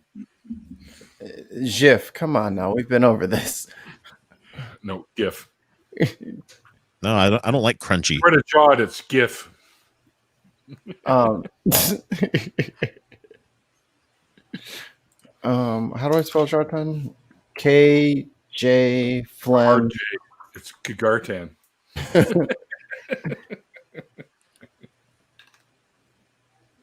Oh, I'm only a week away. I'm on Cynthia McDonald. Oh yeah, you're right around the corner. I'm turning the corner, guys. You know what? I'm gonna put the rest off till next. I'll put the rest off till Saturday. I don't want to bombard. lacquer. Yeah, man. Like, I'm here now. Now I kind of want to hang out. You know, once you can see the finish line, you just kind of slow up a little bit. Okay, fair enough. We'll go have a couple puffs. I'll be right back. Yes. Are you taking your headphones with you, or can we talk about you? I like it. I like it. No, I'm going to leave my headphones here. I'd lose the connection anyways. However, I am bringing my phone. Uh-oh. Uh-oh. Think we're having technical difficulties. Now that loser's got... Wait, what? Wow, sweet. I can't believe you just said that about Neil. How dare you? So one thing I wanted to bring up with everybody, and it's unfortunate that the guest couldn't hang out with us after. Oh, yeah. He was very, I don't know, suspiciously encouraging for this whole blood donation thing. And if you recall what his books were about, I think you can see the dots that I'm connecting. The vampire wants everybody to donate blood. Come on, man. How do y'all not see this? It's right in front of you. It's right there. I was like, oh, look at him. Look at him recruiting. This is turning into a weird version of the Rocky Horror Picture Show. I can believe it. Yeah. I can believe it. But anyway, I thought that joke would have went a little bit better because it was a vampire and a blood drug. Come on, nothing. I like it. All right. Minus 2 points. Damn it. Knew that was going to happen. A long day, man. Sorry. Throw something in about... Well, Mikey, I'll tell you a little story. Living in England, I used to go outside occasionally, for a cigarette and a little drink, and this bat would come across me, and he would fly within about 2 to 3 feet of me and say hello, and I kind of wave at him. And he'd fly around me again, and then he'd piss off, basically. But it was, I saw him for, week after week after week, and he'd do the same thing. I don't know what he was after, whether after food or whatever, but, he became a very friendly bat of mine. I don't think it was a vampire bat. He never bit me or anything. But it was marvelous. I kind of want to. I really wish there was a way for me to have one of those South American fruit eating bats, like the flying foxes. Yeah. Because those things are just badass and they're adorable. You ever see one of them things eat a grape on He's with wings. Yeah, he just got his little thumb going, a little batty wing going there, and he just fucking chowing down on some cantaloupe and grapes. I'm like, what a great little banana. But the They're banana freaking one, cute. yeah, the tongue. Looks like George Burns eating it. At the church camp that I used to go to, we went out on the lake at night, like at evening sunset, beautiful night. We thought, we'll take some pictures of the sunset. It started getting dark, and it was really, really pretty in the sky. So we took a whole bunch of pictures. When we got back and we put them in the computer, we realized every fourth picture had a bat in it because we were attracting bugs on the lake, and they were silently flying by us and around us, eating all the mosquitoes and bugs and flies and stuff. And they were all over the place. Like in all of these pictures, there's there's another wing. There's a head. They were photobombing you. Yeah. And some of them don't know when they're full, so they'll eat themselves to death. Ooh. I've been there. Sounds like me half the time. Sounds like Thanksgiving in our household. Points, tons of mice. You weren't his type, Rory, but that is good. That is points. I'll give you something to eat. You'll never get full. I can actually cook really well, so yeah, dude, I threw down some pork chops tonight. Pan-seared? Ooh, baby. I had some leftover lasagna that I made from scratch that Like it's been in there for a good like 5 or 6 days, and I'm like, this is getting to the point where it needs to be eaten today. And so I cooked up some mozzarella and some pepperoni in a pan and just coated it over the lasagna to make it taste even better. So it was good. Yeah, I just went to IHOP. I made roasted chicken with stuffing, rice, vegetables, and gravy. For Christmas dinner, I'm making English royalty topped with fried Irish guacamole and the law of coal. So a pig's ass pork butt with fried mashed potatoes and coleslaw. The aristocrats. Do you know that pigs have 4 shoulders and 2 of them are butts? Yes. Pigs have wings.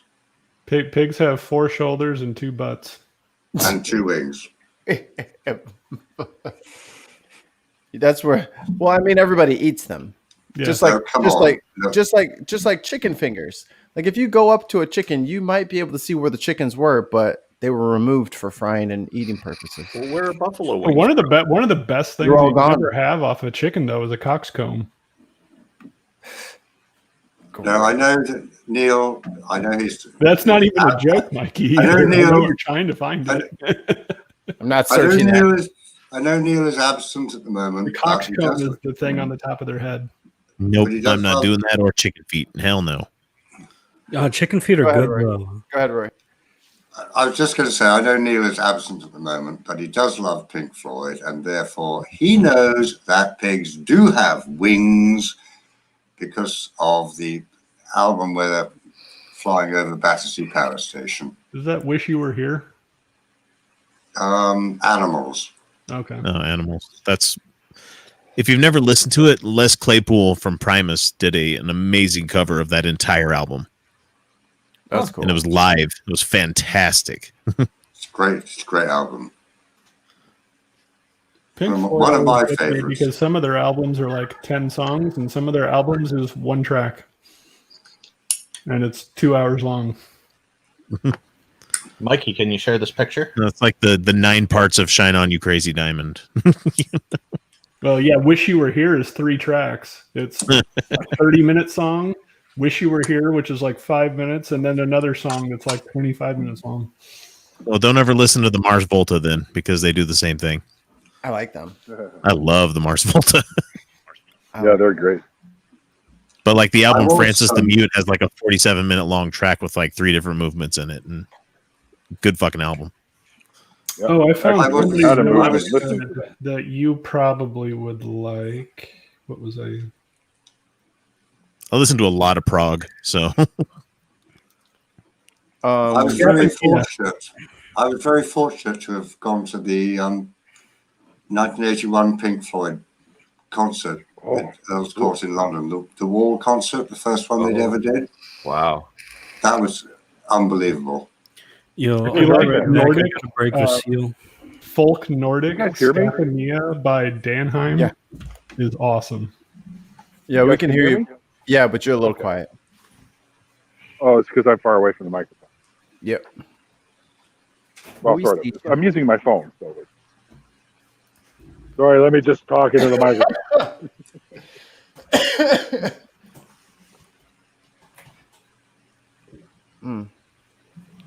I think we already went around. I think we already Whiskers to the fore. X, this is your territory. Oh, so I'm sorry, I wasn't listening. I was doing something else at work. Sorry. Whiskers to the fall. Yeah, work. Whiskers of the Fall. No, Whiskers to the fore.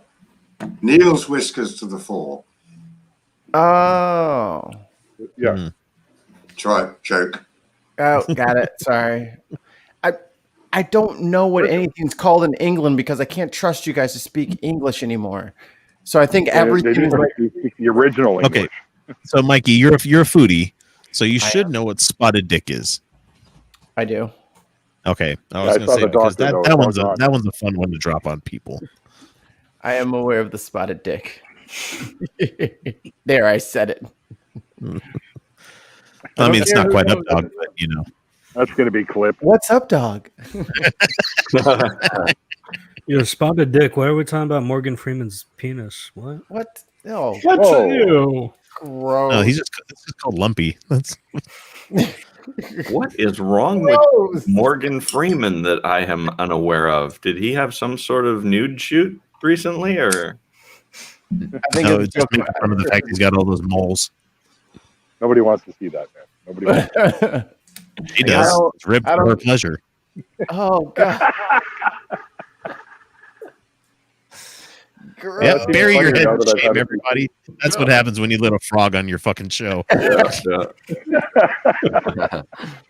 this day, in our Lord and Father's name, I'm Morgan Freeman. Show my spotted dick.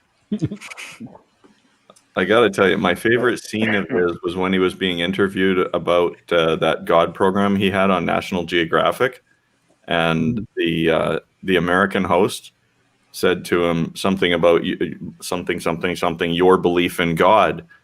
And he looked at her and said, "Who told you I believed in God?" And she's like, "Well, you did this whole show thing." And he's like, "Yeah, no." But the historiography of the human race's belief in different gods is fascinating. That's why it was a great show. Yeah. Not it. Who cares what Morgan believes? Now, who told you I believe in a god? Man, and people have Frank Caliendo Frank Caliendo is probably the greatest voice imitator. I think it's either him or what's the young skinny black kid? He does. I think it's Godfrey. Oh, what is that? Gilbert Gottfried? No. Oh, God, no. Gilbert Gottfried, the skinny black kid. Who does the impersonations? Gilbert Gottfried doing anyone's impersonation is just mentally hilarious. Oh, in my head, I cannot breathe. Kyle from our show got a cameo from Gilbert Gottfried. That's funny. For his birthday. His brother got it for him, and he told blue jokes on that. It was like so dirty. I was like, this is so good. You know what, Kyle? What did the priest say to the little boy? It's just going off like out of nowhere, just going into a dirty joke, and I'm like, I'm fucking here for this. I love it when Iago is over here telling me dick jokes. That's great, you know. That roast of Bob Saget had me in utter tears because as soon as Gilbert walked up there, everybody knew that this is gonna get bad. Hey, X, have you seen Gilbert Gottfried's version of The Aristocrats? Was that the one? He was in the movie, wasn't he? The one where they did the. Yeah. I can't remember if he was in that one. Yeah, he was. Yeah. It's been ages since I saw that, but yeah.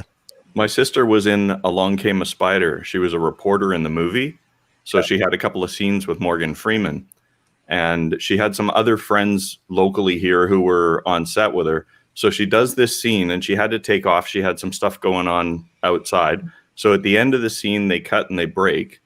And apparently she heard from her friends that Morgan Freeman was going, Miss, trying to get her attention. And she ran like out to her car and took off. All this shit's got me like flashing back to Boondocks.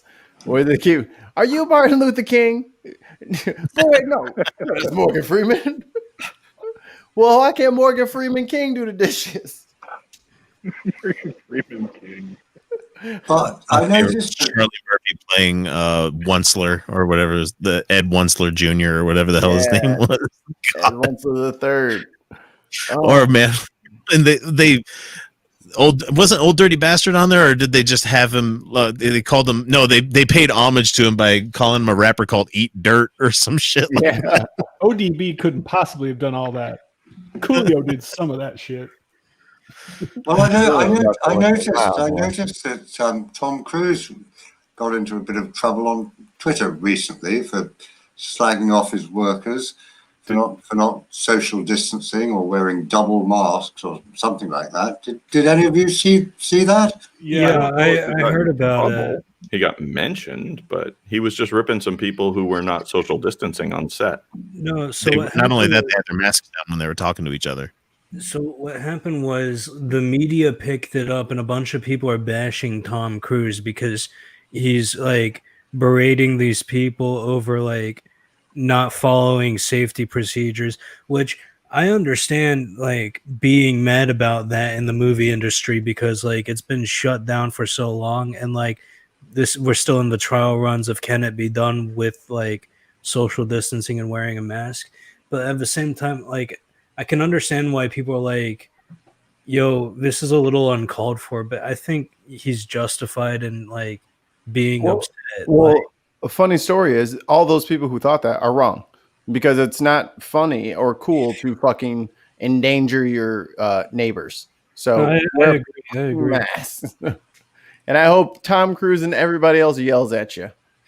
Because like the whole thing about it, right, is like, you know, if someone on set gets sick, the movie like production schedule gets put back even further, and everyone has to be like, they have to not be paid for 2 weeks.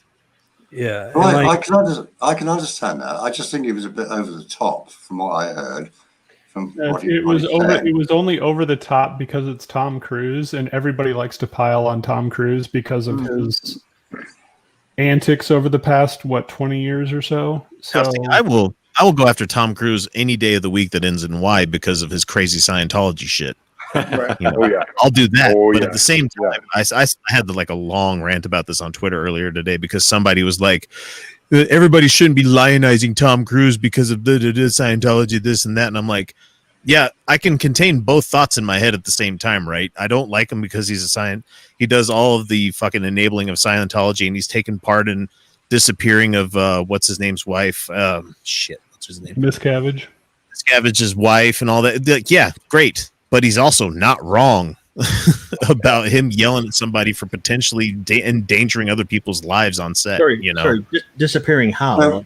Kidnapping or something? Shelley No, she's gone. She has not been seen in like 7 years.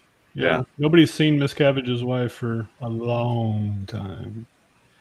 My only point. What's my only point? Outcast was how he went about it. I think that's why I said I think it was a bit over the top. Oh yeah, he's got a gigantic fucking ego. So what's the suspected grudge?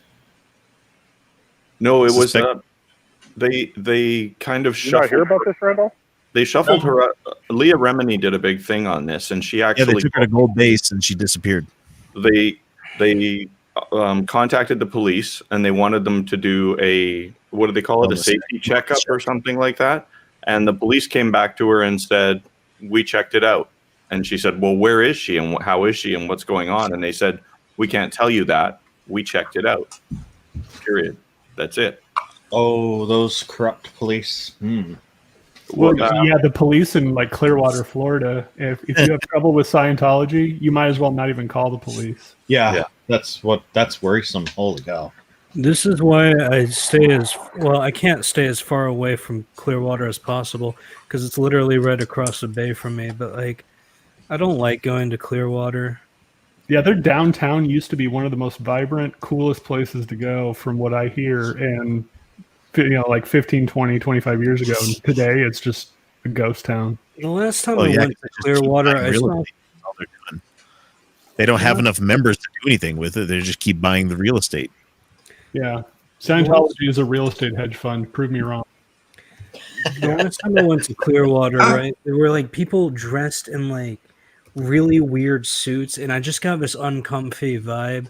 Like the entire city, I don't know. It's like that's the home of Sea Org, so that's probably what you saw. Yeah, they're all like in Navy uniforms. Well, they had to move their ship out of the U.S., right? There's like no safe berth for that ship anywhere these days. Was it Free Winds? I think is the name of that ship. Yeah. Is it because it's so big? No, because nobody wants the crazy Scientologist ship to be in their port.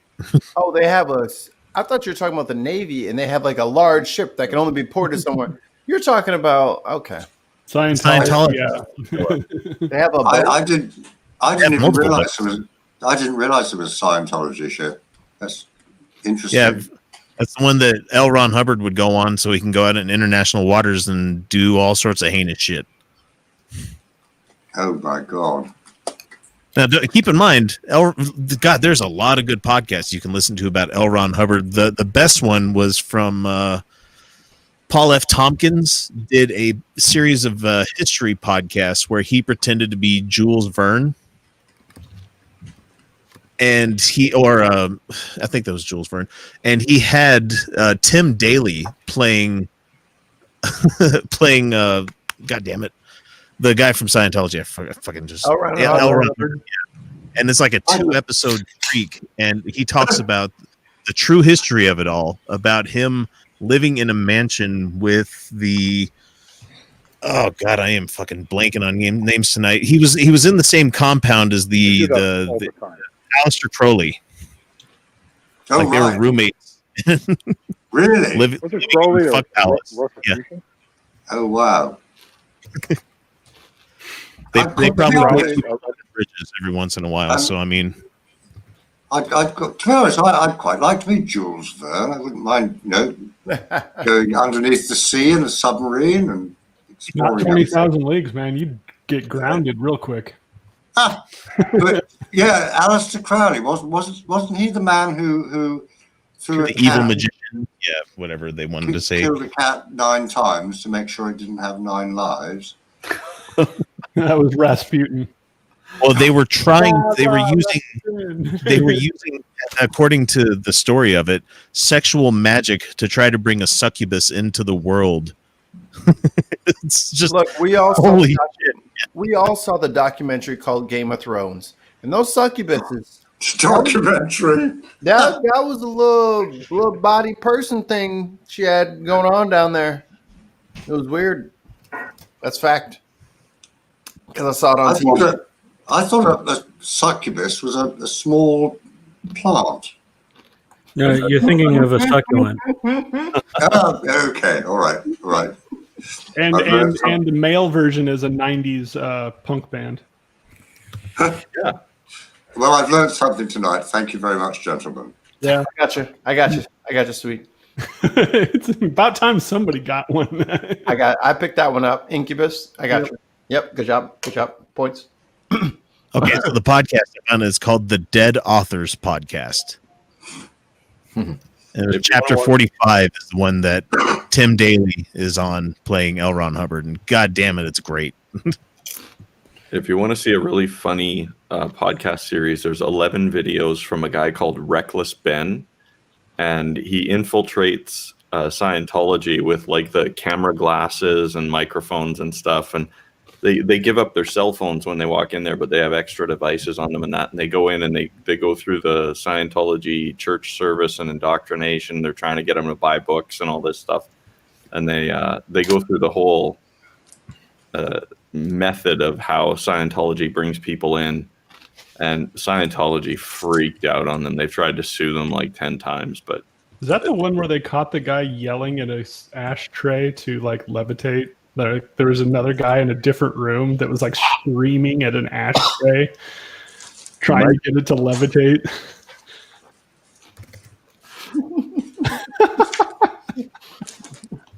What he was in the service, they were saying like the person running the service was saying to them, "See inside the sun," and they look at each other and they're like, "What? See inside the sun? Oh yeah, I got this." Oh, so they were learning new tech. That's what they were doing. So yes. Isn't that a cult methodology, is to change the language that people use to make them more insular? Well, they is it part of the bite model? Let's see. Yeah, you control the narrative, and then all their followers control the narrative, and you got this group thing going on. And well, if you like try to go home and talk to your parents about what you're experiencing, you're using language that nobody can understand because they've all changed. Yep, and then most people just tune out. Well, they had Ben in a room for, I forget what it was, 6, 7, 8 hours, something like that. And they were talking about, he had a really serious accident. He's a slackliner, and he does all these stunts and stuff. And he had a really bad accident and smacked his head and broke his back and all this stuff. And when he came out of, like, he had told them about this event, And they said, well, you know, you felt bad about yourself and you felt bad about this. And they were like repeating and changing the story and repeating it to him until he said, yeah, that's what happened. He said it took him 2 days of talking to the guy who was there at the accident to say to him, like, this isn't what happened. You know, go through your pictures and your notes and stuff and get that out of your head, because they've reprogrammed that event in your head so that they can use that to leverage it to get you into Scientology. Good point. Well, that sounds kind of like what Neil did with me when he's like, you know how to run OBS, you know how to produce a show, and you know I have no idea what I'm doing. Mikey, I just realized it. I just snapped out. Thank you, Dave. Oh, fuck, that reminds me. I got to make scenes for man. Sorry, thanks for reminding me. Mikey, these aren't the droids you're looking for. Hey, these aren't the droids I'm looking for. Move along. I was talking about it earlier. If you've never really quite learned how to use OBS, trying to come up with like how to from scratch create like a bunch of scenes so you could do like live streaming and stuff has got to be some hard shit to try to figure out. It's magic. What's OBS? It's open broadcast software. It's I know that was a joke. Oh, okay. I'm not running properly. I'm sorry. Like my brain's somewhere else because y'all were talking about Scientology and like my programming kicked back in, man. No, I respect you, sir. Not so fun story about Scientology. I used to go to college at Hillsborough Community College, Ybor City. And right across the street from there is a Scientology church. And they would constantly like offer free stress tests to people on the street. And I always thought that was so scummy of them because it's like, you know, everyone knew what was happening. Everyone knew what it was. But it's just like the fact that they can get away with that shit.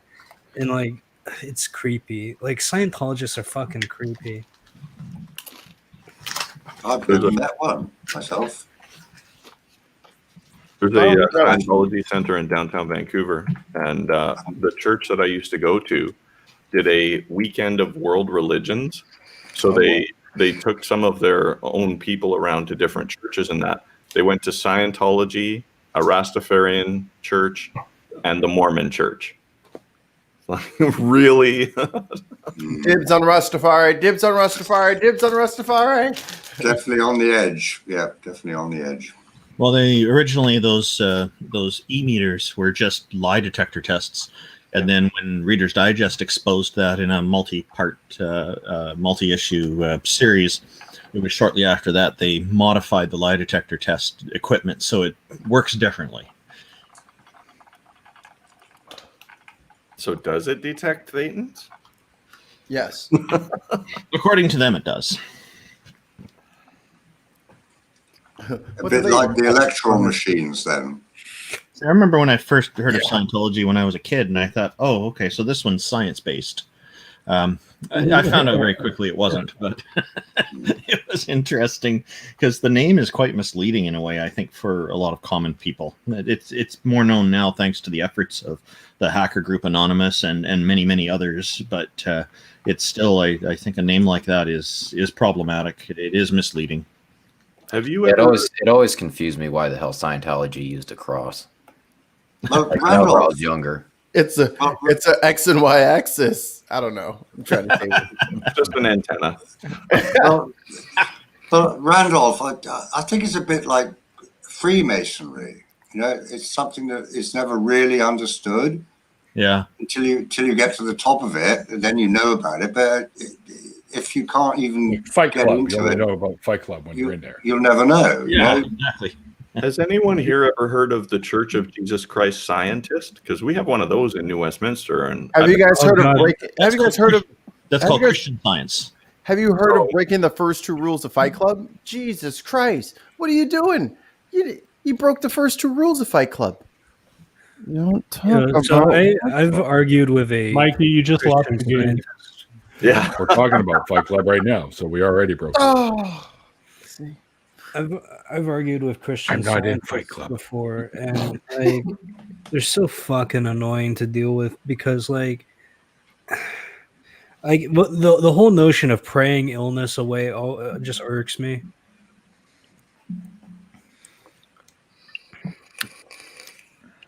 Oh wow! What I said was so uncomfortable. Everyone stopped talking. Yeah, well, here, this gets into my deconversion story because I have memories from college about them taking my like social anxiety and everything that was like crippling me in college and being like, well, you're just not strong enough in faith. And, you know, obviously that does great things for your mental health. Yeah, no, it's not cool. Well, then you get these Christian church counselors. Every problem is solved with Jesus. It's just they shouldn't even be allowed to call themselves counselors. I was recently in I wouldn't say Twitter debate, more like a Twitter argument with someone who was trying to tell me to pray away my bipolar depression. And it's like, bro, you know, I've tried. I'm not gonna get into it, actually. This is a bit of a dark topic. Let's change the subject. It's up to you. No, I don't want to. I don't want to make things depressing. Fucking hell! Jesus Christ! This fucking beer is attacking me, bro. Is it Scientology flavored? Maybe that's the problem. Where'd you get that from? Did you just say, is it Scientology flavored? Does it have thetans in the beer? Thetans. The theta waves? Honestly, armchair. Best wishes to your cat. Armchair. What are midichlorians in Star Wars if not thetans? I want to know what George Lucas was smoking when he came up with midichlorians. There's a way you could fix that whole thing, and you just you don't even really have to retcon that much. You just have to say that like midichlorians are the things that are super attracted to force wielding people, and so a high concentration would show that, you know, follow along with that one, and it would work, and it would bring the mystery back. But now Andrew Wakefield's not going to like this, but they are the real cause of autism. Yeah.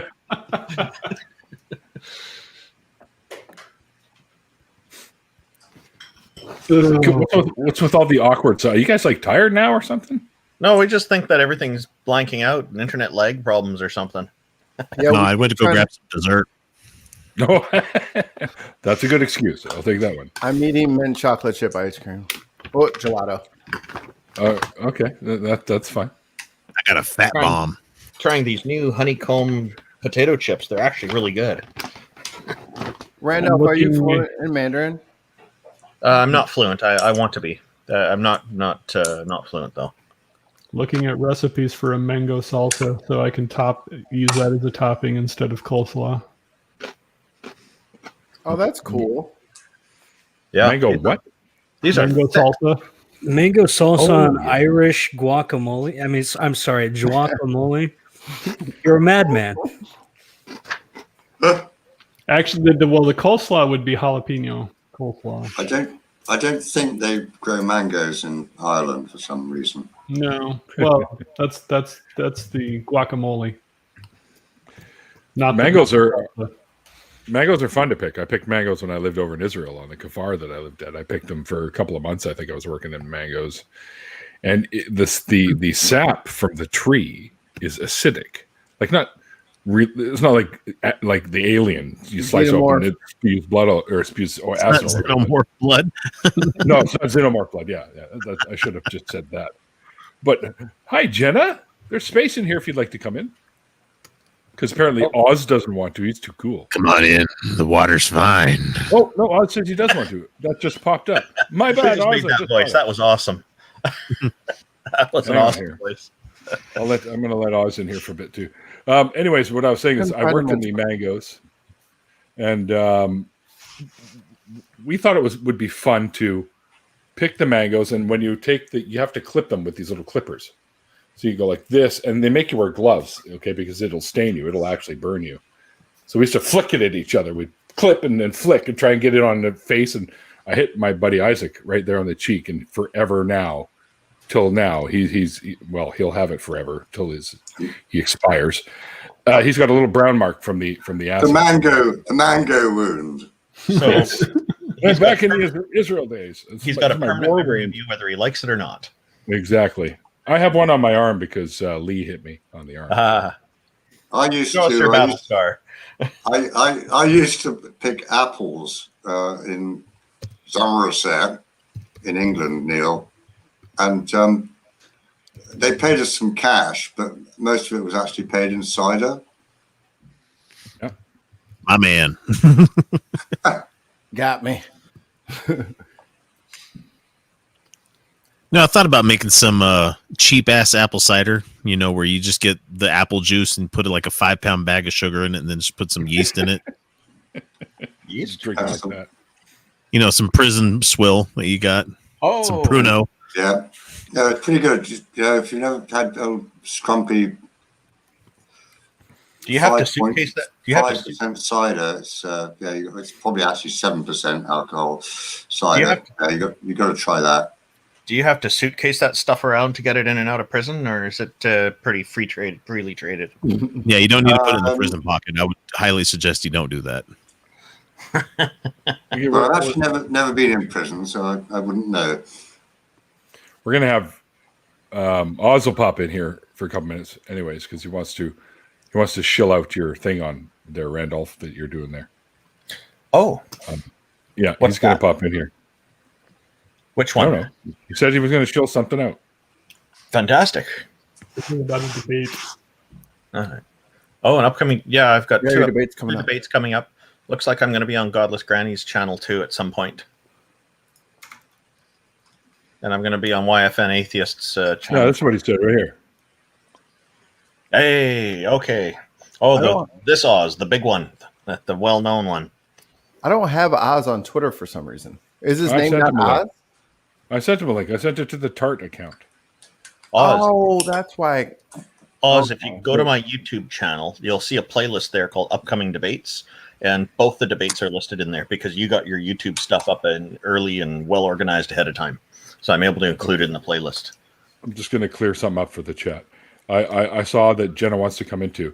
Oz I'll let in, and he can do all the plugging and stuff like that and say hey and whatnot. And then I'll send a link for Jenna, and then Jenna can come in after that. I already sent Jenna one. Did you? Okay.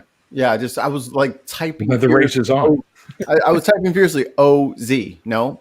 O space Z. O_Z. And you're like, oh, it's on the Tart account. I'm like, son of a bitch.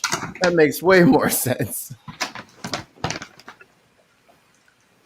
Yep. Unless, oh, no, there he is. Quick to the trigger. I like these so much. These are so good. What's up? What up? Hello. It wasn't me. Great to see you. It wasn't me. I didn't do it. I have video evidence. You guys are doing really good with running debates. How's everybody feeling? Good. Can you hear everyone? Randolph chewing. Crunch.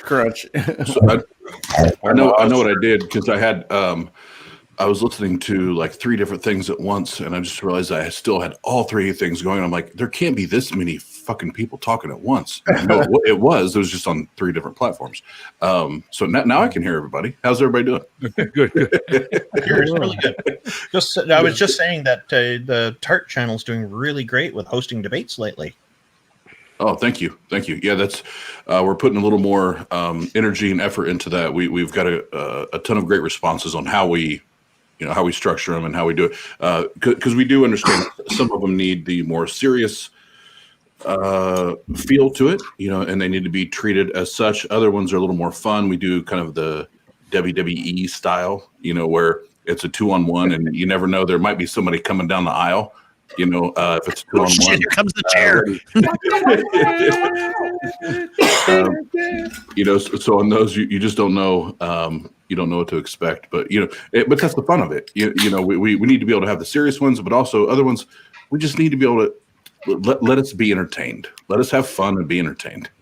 I love jumping in there and throwing curveballs at the theists that you have on there, which but I haven't been in a while, dude. I should really jump in one of these days.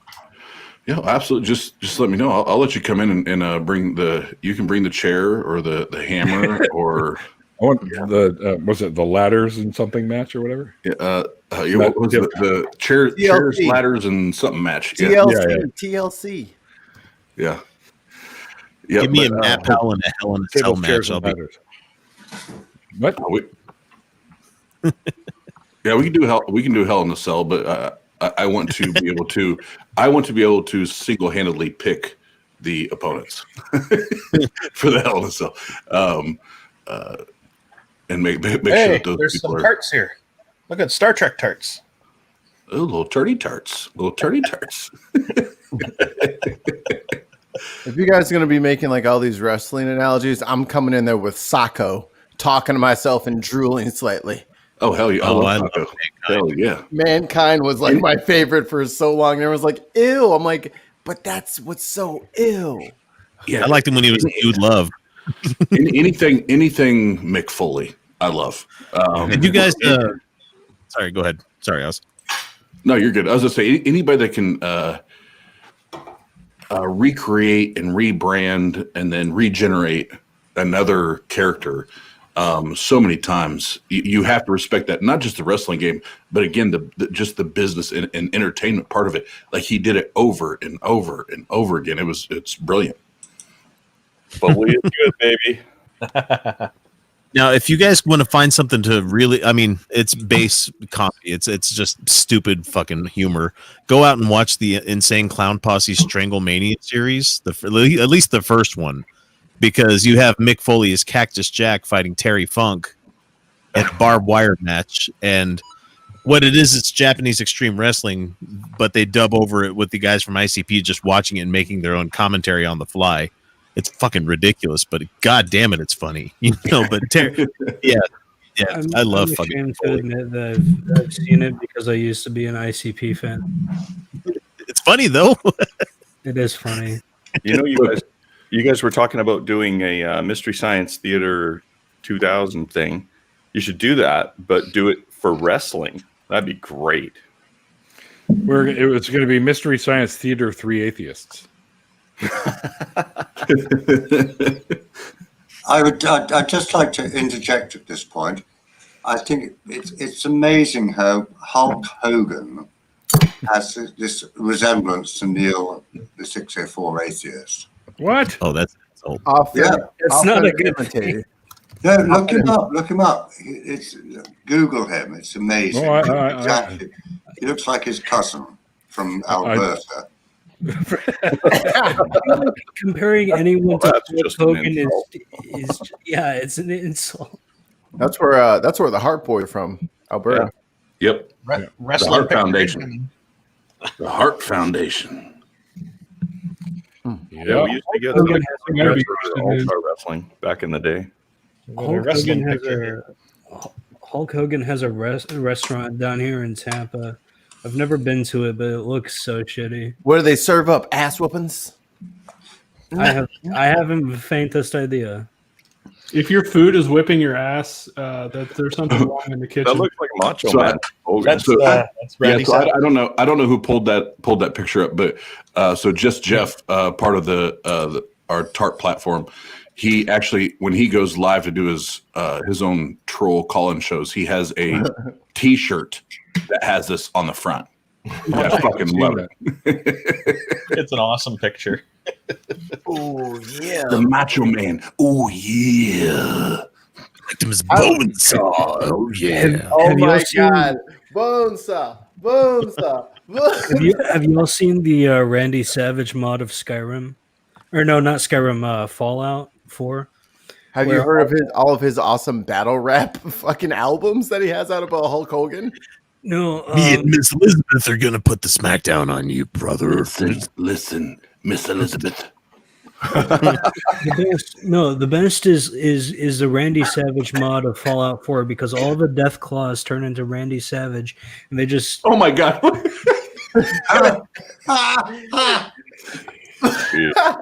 You got that right, brother.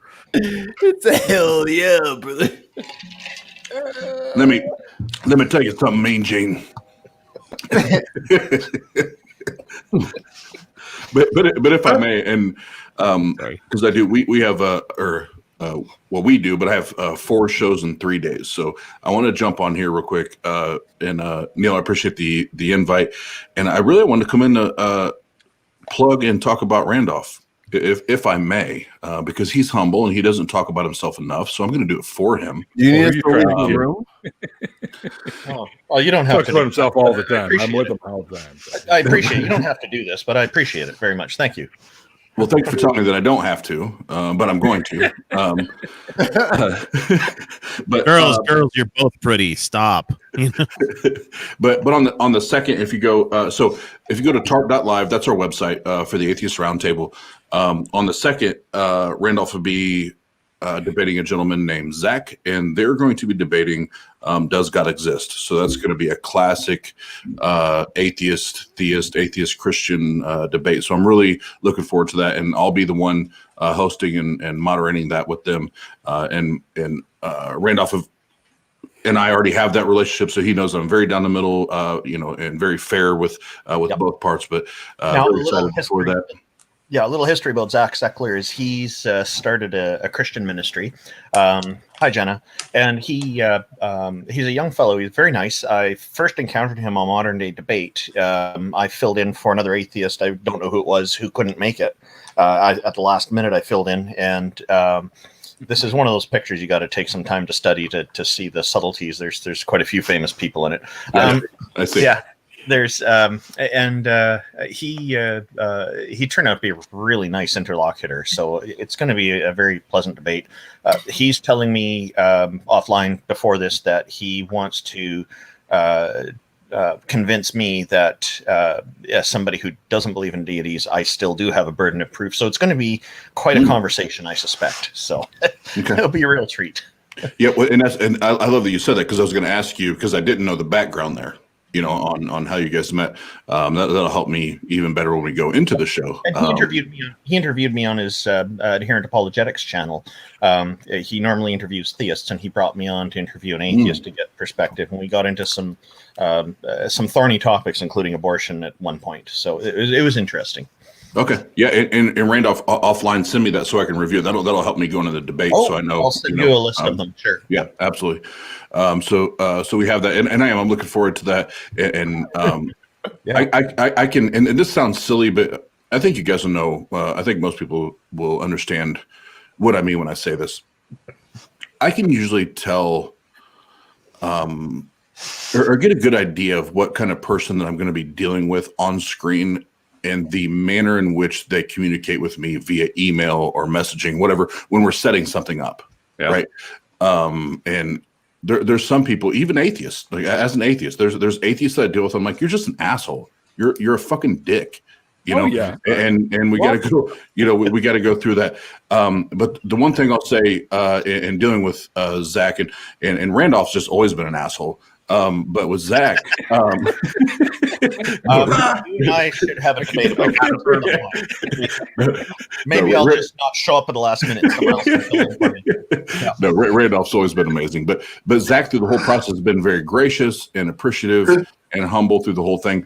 And I could already tell, like, okay, this guy's going to be cool. Like, at some points it may get heated during the debate, but he's a respectful young man, and I can deal with that, even if we can all agree to disagree. So he'll be real easy. He's really nice. Yeah, I think of him as a friend.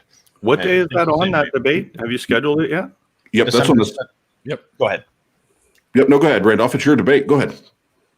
You were going to say the date. You go ahead, because it's your show. It's your debate, Randolph. Do it. All right. You guys are going to keep playing fucking tennis here, or something? Holy smokes! Okay, I'll say I'm on the edge of my seat. I'll tell them it's in the year 2021. You can finish the date. So it's on the 2nd. January 2nd. January 2nd. And then on the January 18th, 23rd. we have what's that? Sorry, I have something down for you for the 23rd. It's the 18th. Yeah, 18th. It'll be round 2 with Randolph and Gavin. Randolph and Gavin spoke, debated about about a month, 2 months ago, on our channel, and this one will be. It actually came up during their previous debate, the 10 Commandments.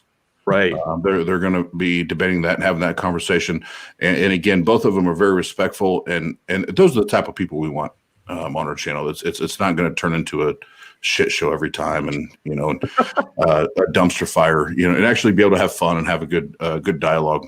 So we're excited to have Gavin and Randolph back again on the 18th. But yeah, about 2 months ago was right. It was October 24th.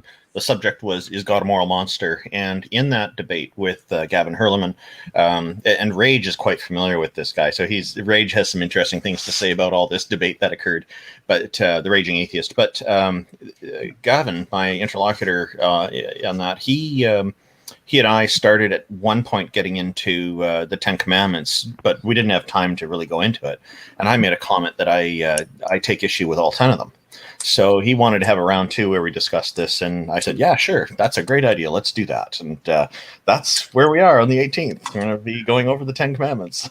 Right. And I actually take issue as a former 30-year believer. I take issue with the 10 Commandments. So I'm looking forward to that one. And again, I'll play it down the middle, but I might be rooting for someone. I don't want to say anything. But if I could, real quick, Neil, I'll say one or two more things, and then I'll dip out. We do have a debate coming up this Sunday night at 9 p.m., and it's on morality. But we have two fierce debaters. So it's again, it's not going to be a shit. We don't do shit shows on our show, but it is going to be fierce. It is going to be fiery, and they're going to be that's at 9 p.m. and the one on the 23rd. That's 9 p.m. Eastern. Yeah, 9 p.m. Eastern on Sunday night. The one, if you want to put on your calendars that you can look forward to, is on the 23rd of January, again at 9 p.m. Eastern time. I have.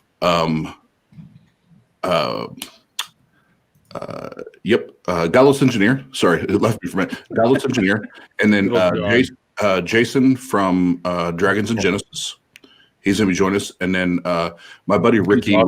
Which on TikTok he goes by Captain Dadpool, but he is now an atheist. He has his degree. I think it's his master's degree in biblical theology, and then we on the other side we have three gentlemen. You wouldn't know their names, but they're all very educated on the theist side in biblical theology, and it's going to be who is Jesus, and they're going to have the discussion on biblical Jesus. Did he exist?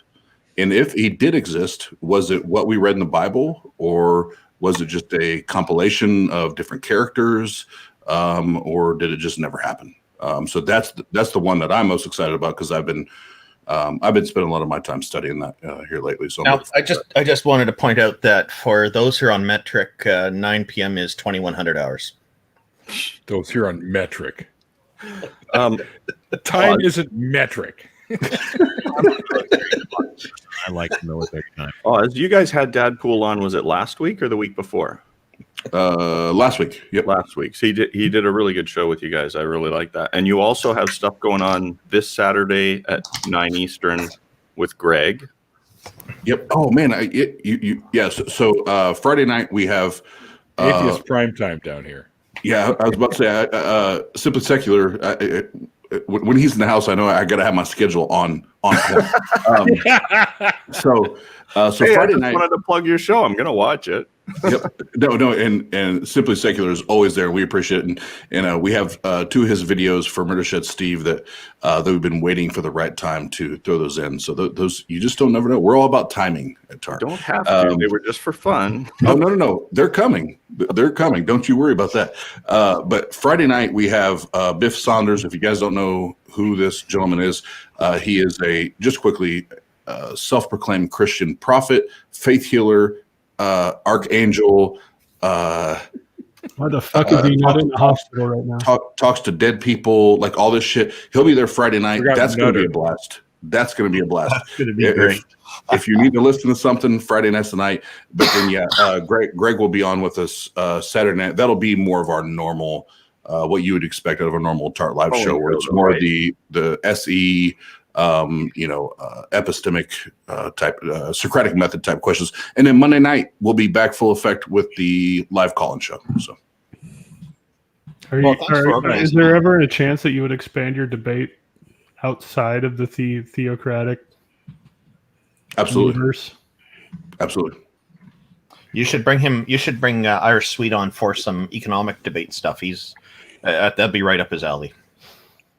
Yeah, if filthy capitalists. Yeah. If you want to, and you have a good interlocutor, absolutely.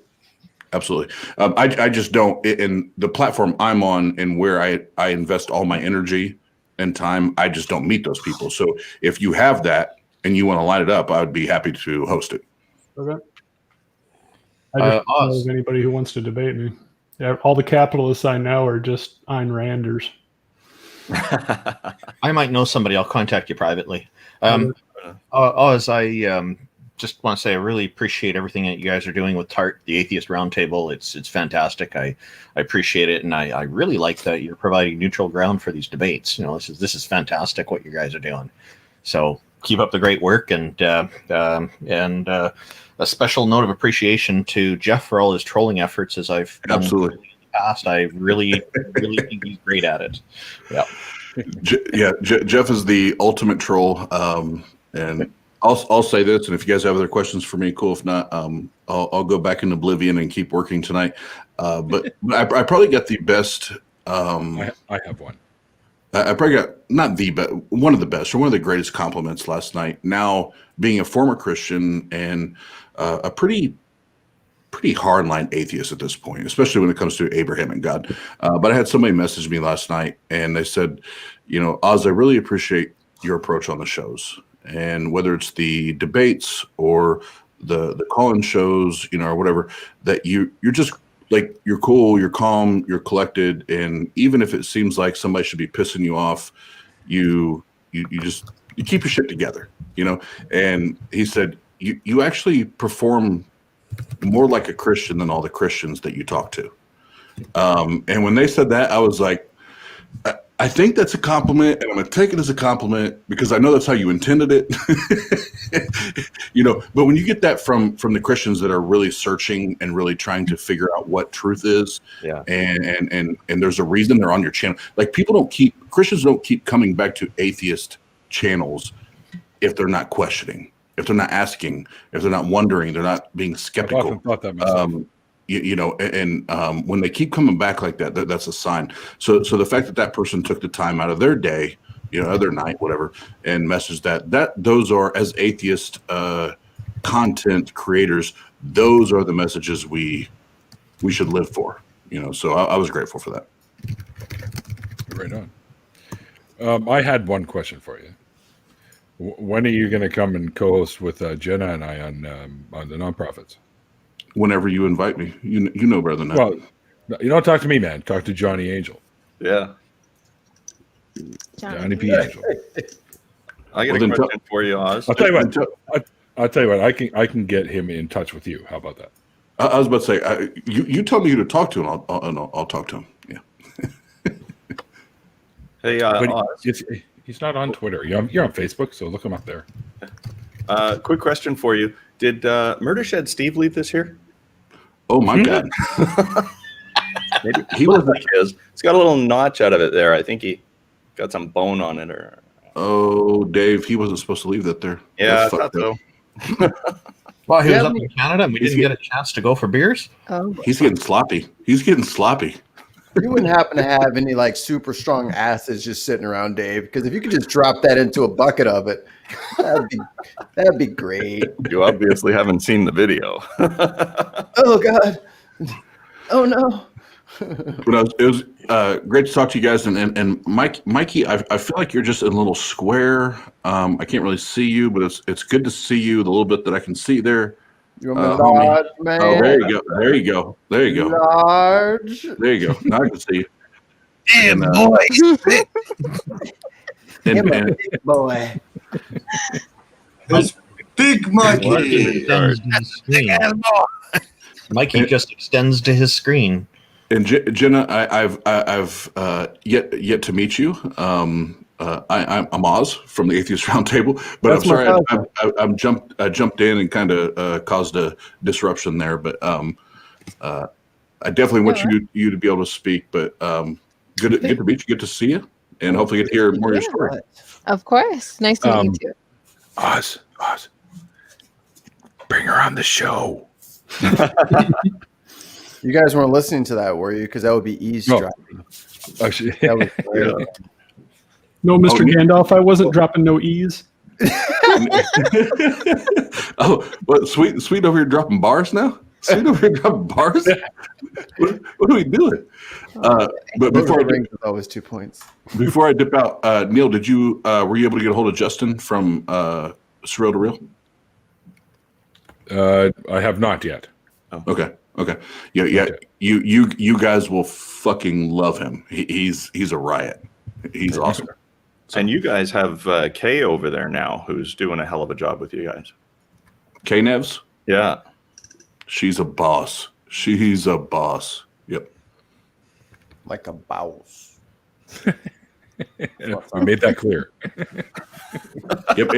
And the Atheist Roundtable crew is getting ready to meet down in Georgia in about a month, all of us, and hang out. So that's really fucking cool. So you can expect some live videos from that shit. Yeah. In a month? Yeah, it's beginning of February, so yeah, about a month. Yep. They're gonna let you guys get together and stuff like that down there. Well, what they don't know, don't hurt them. What the eye don't see, the chef gets away with. No, we will practice social distancing. We'll have our masks on and do the damn thing. Do the damn thing. I'll have the vaccine by then. No, that's true. That's true. I will, at least. I don't know about everybody else because I'm second. I'm behind healthcare workers. You sound like you're bragging. I'm first. Yeah. It sounds like you're bragging. I'm first. I am bragging. Thank you. Because I can, damn it. Yeah. All right. Yeah, I'm Suck about it, Mike. 90 billionth or something. I'm not sure. I was about to say I'm like in the billions somewhere. But Neil, thanks for inviting me on, and Randolph can't wait for the debates. I'm gonna chill for a second while I work, if you guys don't mind, because if Jenna's gonna talk and share, I want to hear a little bit if that's what's gonna happen. If not, then I will go. Am I sharing? That's entirely up to you. What am I sharing? Time. I don't know. Oz, if you want to hear Jenna's story, it was on just a short time ago. This past Saturday. Okay. Yes. Okay. I'll do that then. I'll do that. That actual story is there, and the after party is there as well. But you give bullet points. I was gonna say, if only there was like this YouTuber who would totally like do deconversion stories and like record them. If only. Dang. If only there was a guy like that. If only Oz. If only why is that Mikey guy always being a smartass? Why is that Mike? Because it's better than being a dumbass. I think what would be best is if you had a really good producer who could take Jenna's interview and like cut out like 10 minutes of it so you could just watch the best parts all in one little like clips. Clips, right? Those are called clips. Okay. Clips, that's what I'm talking like about. The ones I wear in my hair underneath my bandana. Those clips. Yeah. If you want that producer to literally just take the link and give it to Oz because he'd rather just make log off the whole thing than ever edit a video. That is a nightmare. God, it sucks. But yeah, he should do that. Okay. So Mikey, what you're telling us is you want us to do your job for you. Yeah. It's a good job, but give him the money. He's been telling us that all week. Suddenly, Mikey's price just dropped a little. My better question is, will you do that? Because I have a very quick answer for you. If your answer is what I'm guessing, it's not, but I hope it is. This is usually the time Mikey's laptop battery dies.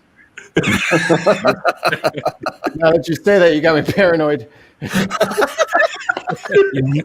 Most people have an external hard drive. Mikey has to use external batteries. I got a car battery with a V8 fucking generator in the yard with a cable. Yo, that's generous to yourself. You sure you're not using 3 Duracells? no. Just 3 Duracells hooked up? You better watch yourself. I'm trying to share it, but it won't. There it is. What? What? I love those hats. If somebody told me, hey man, this job means you have to go dress like a chess piece, I don't know if I'm in for it. That's probably one of the greatest comic routines ever is George Carlin and the size of hats in the Catholic Church debate. Yeah. Your position in the church is based on the size of your hat. Look at me, I'm God. Who else the fuck would I be? I'm wearing a giant fucking sombrero. Gosh. The dude on the right just looks like a big old mushroom. But yeah, right. I'm about to say that's fucking Toad from fucking Mario Sunshine. Got a skull on the top of his staff. Yo, Mikey, send me that picture so that I can like Photoshop mushroom hat guy over the atom bomb drop. Oh my god, yes. Sure, I'll send it to you. That's Randolph. Make sure you send me a picture in the end so I can add it to my collection. Oh, I get it. Never forget Hiroshima. Imagine that guy walking up to you on the street and going, shrooms?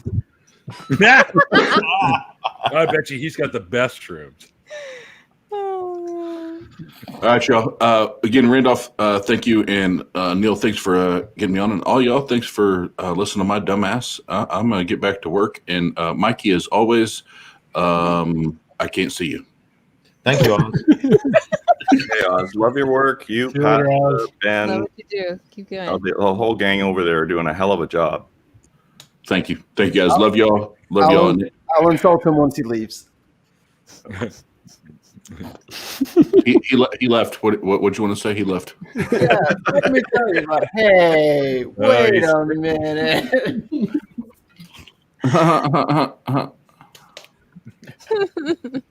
It's like a bad Nissan commercial.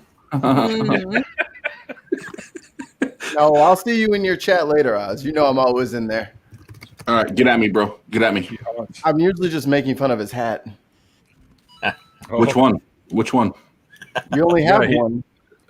What do you mean? What? It's a joke. Jesus. He's like, oh, what do you mean? What do you Woman, mean? touch my chest of hats. I hate it when people say that. Like I have a wall. I literally have a wall of hats. So, you have a wall made out of hats? Yeah, that's pretty impressive. They run out of drywall, or not drywall. It's literally just fucking hats. It's just made out of fucking hats. Fucking hat. The hats are fucking. Yeah, not just any hats. Fucking hats. Oh god. All right, Joe. I appreciate you. Before this goes all the way downstream, I'm leaving. Love you. Okay. Bye. Now I have a question: is a fucking hat a hat that is fucking another hat, or is it a hat you wear when you're fucking? Or do you fuck the hat? Also, I gotta pee again. Hey, I'll we be didn't right have to back. get this deep dive into this one, guys. All right, it's just Which hat's the top and which one's the bottom? This sounds like a debate that we've had before. Like, are snakes creatures with really long necks and a small tail, or are they creatures with a really small neck and a really long tail? I think they have a really short zebras black with white stripes or white with black stripes. It's all the same thing, right? I thought that was real nice of Oz to come on and talk about all this stuff coming up. Yeah, glamorize you. I think between the snakes and the zebras, I think it's about 60-40. 60% of the time it works every time. Mostly head with some tail, and then mostly black with some white. I think it's 60-40 for both of them.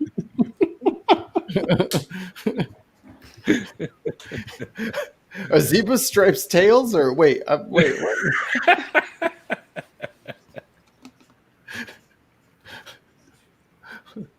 I think the edibles have kicked in, folks. Uh-oh. I just started seeing a zebra with a snake tail. I don't know why, but it was funny to me. I don't know why she swallowed a fly. Oh, never mind. That's kind of random, wasn't it? I think you guys made Swede cry. You can't deal. No. Before 2020 is over, I'm gonna get Neil on a spit take. I'm gonna wait for him to take a giant sip. What? Wild Boys. What? I fucking love them. I want to see a lion just tackle it. Oh, That's gonna happen. It'll happen. Oh, God. It gets real good. What a stupid thing to do. And they're still paying Joe Rogan for this stupid show. He wasn't part of this. You're thinking of Johnny Knoxville. If the zebra's looking at it like, what the heck's going on here? That is just. You never watched Wild Boys? Is that what this is from? That's Steve-O and Chris Pontius. Oh. That they were kind of half Jackass, half CKY, if you guys are familiar.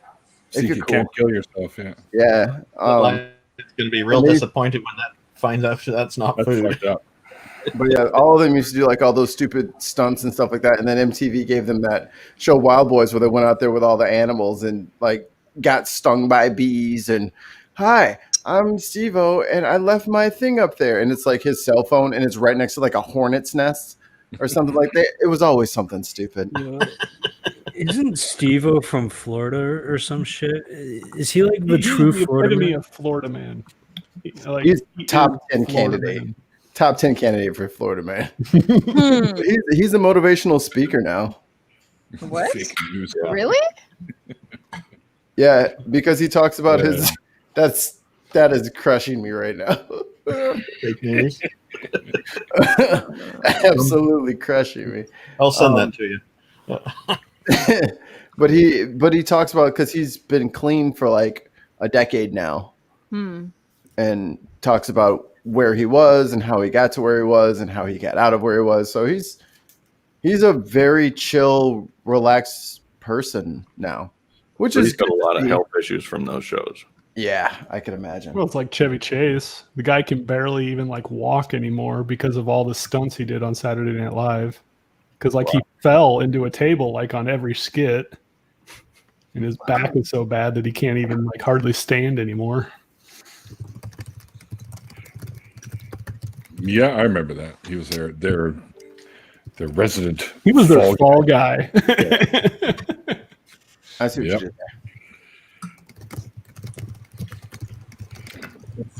Is it just me or Neil, does Randolph type like he's got hammers for fingers? Yes, sorry. Even in his leisure, he's working when typing. Right. Typing's not Neil, Yes. I was just going to say it's 5:15 in the morning. My Yeah, time.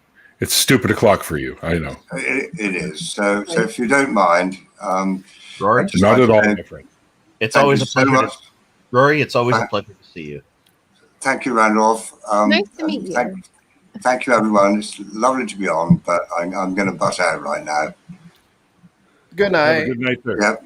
Good morning. See you soon. Well, it is. Good morning. Yeah, absolutely. You're good guys, all of you. I love you. Thank you very much. You too, brother. Speaking of stupid o'clock, how many of you know where the origin of our time being segmented into 60 is? The origin of when it happened?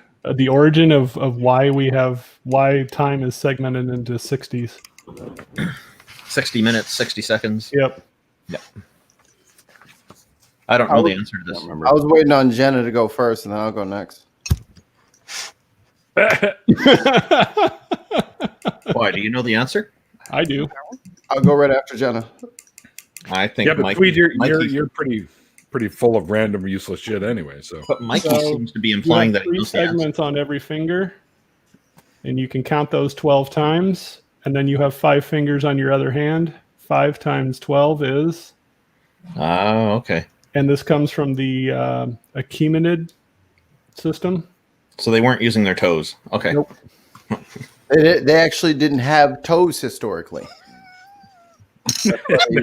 no, nobody had toes back then. Sorry to steal your thunder there, Mikey. Yeah, thank you, Cliff Clavin. There was a lot of people falling on their faces quite often. He needed to add his 2 cents. They had to remove the balance beam from the Olympics back then. All right. because you can't do balance beam with no toes. You slip right off. That's accurate. Fucking hell. Now This what? beer. What? I hate this beer. You hate everything. What? Wait, are we slagging another beer company, or is this the same beer company?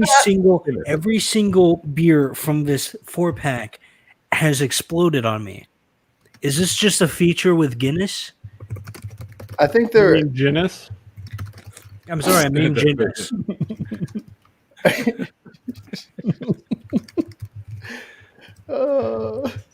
I think it's just every time I've bought canned Guinness, it does have a bit of an explosive kind of deal. But that's because of the head, and it's a very thick beer, so it just does that.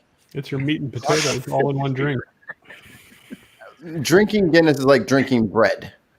It is a thick boy. It's hard to get drunk on Guinness because it's a self-limiting beer. It's like half bread, half yeast. Well, here's the thing. I promised my mom I wouldn't throw up in the bathroom tonight, so I'm drinking Guinness. Oh, okay. So just throw up on the floor then. Yeah. I won't go as far. Different alcohol, different throw up location. Oh, I had rum last night. That house plant is gonna get it in the morning. Guinness is a low percent ABV, so you don't have to worry too much. And also, it makes you feel full really fast, so you stop drinking probably after the third one. That's why they sell it in 4-packs, because you're lucky if you get to the fourth one. Yeah, it's like drinking that gallon of milk in an hour. You're like, fuck it, I'm switching to Pilsners because I'm bloated. This Guinness just makes me. Here's the thing. I didn't want to bitch about Steel Reserve again, so I decided to go with a beer that actually tastes good. And every single one of these has been flat and exploded.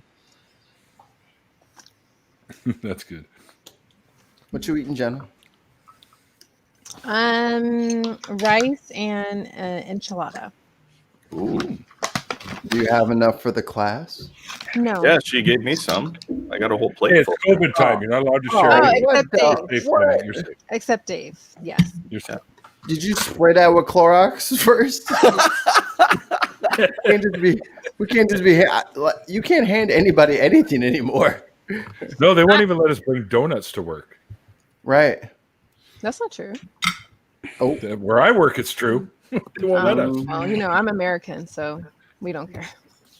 Yeah, you don't get Kinder Surprise eggs, though, do you? Fuck, I'm having my donuts, damn it. Fuck you and your Canadian rules. There's a freaking southern hemisphere. There's this island in the southern hemisphere with 25 million people on it that's going about their lives as if COVID never happened. Oh, yeah. Yep. Fucking Australians. It's so annoying. It's so annoying that they got this right. That's because they're gonna.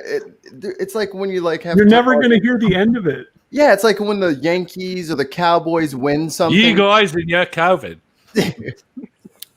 No, mate, not down here. They're that girlfriend that will never let you forget what you did wrong. Yeah, they are. Mate, you don't want COVID, you want didgeridoos. Just get tons of didgeridoos, and you'll never have COVID. I mean, they can't beat emus in a war, but they can get COVID right. What is this? This is a solution to people who spear their beer too much. Huh. Yeah, but how do you drink out of it, though? Same way. You have a note. I guess if you're drunk, that could be a problem, too. You're going to have to drop down like a crane, like Mission Impossible Tom Cruise, back on him again, being lowered down by the dude in the... Yeah. What's drink it out of the straw. You don't drink beer out of straws. Why would you drink beer out of a straw? You're going to lose your beer license. You keep this talk up, sweet. I'll just put a couple of ice cubes in there while you're at it. It's not cold enough. Dude, I'm Swedish. We drink mead. Oh, mead's good. Yeah, but you're Irish Swede. Yes, we drink mead. Whiskey. Who do you think frickin' took over Ireland? Where do you think the red hair from Ireland comes from? I'm currently doing that in what the hell is that? Assassin's Creed Valhalla. Where do you think the red hair from Ireland comes from? It comes from fucking Denmark. Merida. Look at that. Merida.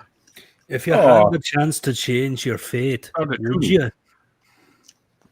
What is that? Hey, $2. That's $2 Canadian. So it's like 9.5 cents US. Oh my god.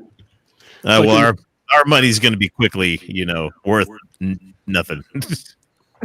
Oh It's no! gonna be like Zimbabwe money. No!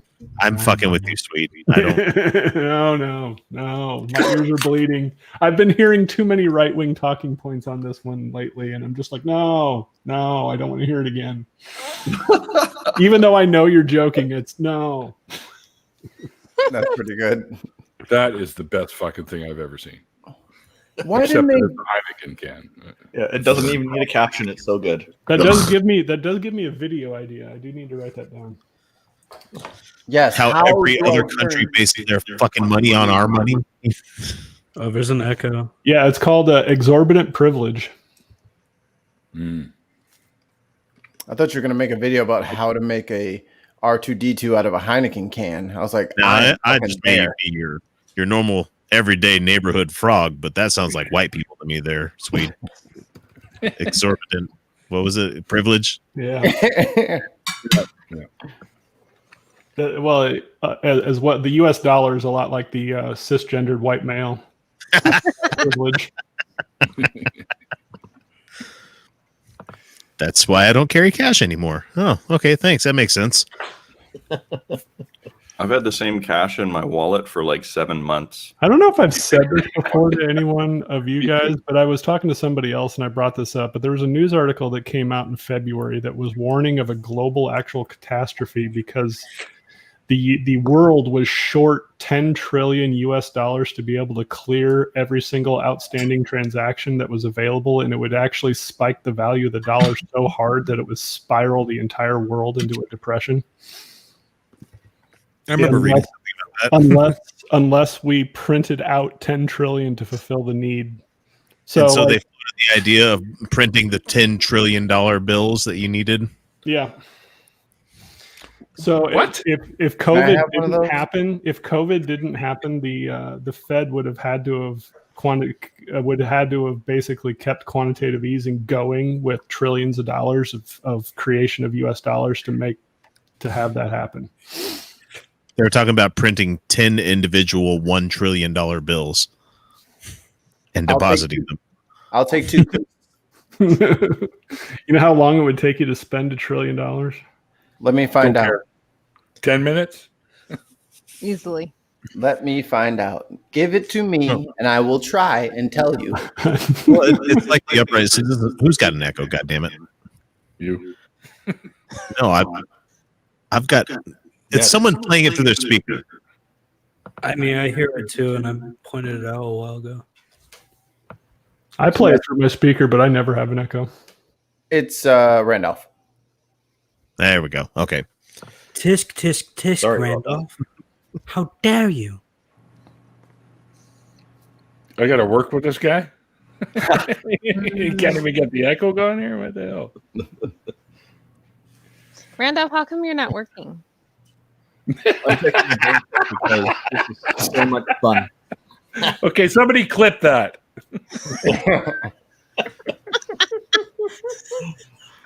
We gotta go. We're gonna have to multi-stream you so we can get you a Twitch channel as well, because clipping's so easy on there. I have the option to do Twitch. Yeah. You know that. Did you learn that at producer school? I hate you. You know what, Dave? You keep going to the Mikey well for all your points. Let me tell you, it's gonna dry up here pretty quick. Yeah, I know. That's great. Could be worse. You could be tons of mice and not let go of the fact that we had one boat sink. Wait, whose birthday was it today? Tons of mice. Oh, Apparently. yeah.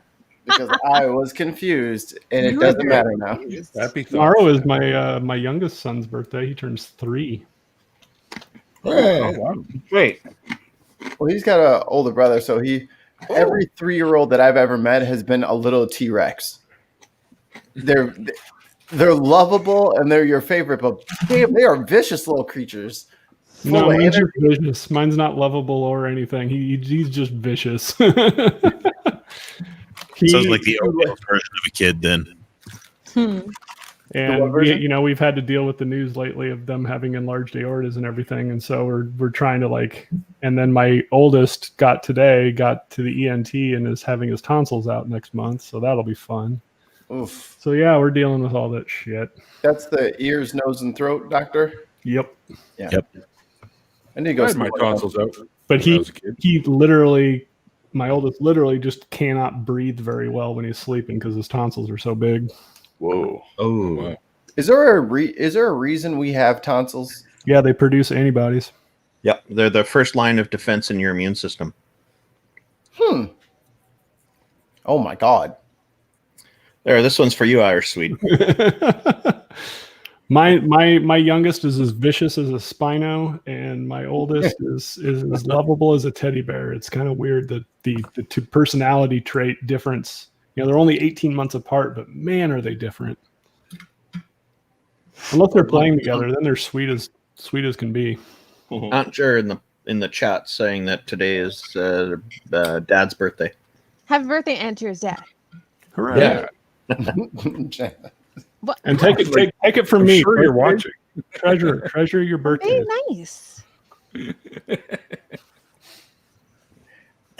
It was funny the way you said it. That's all I was doing. I was being nice. But my wife went to the ENT, and she was talking to the ENT doctor, and the ENT doctor was like, is there anything in the family? And we're like, well, we're doing the whole Marfan's testing thing. And he's like, oh, why are you doing that? And she goes, and she looked up and she goes, well, my husband had an aortic dissection. Instantly, he thought I was dead. And so he goes into the I'm sorry for your loss.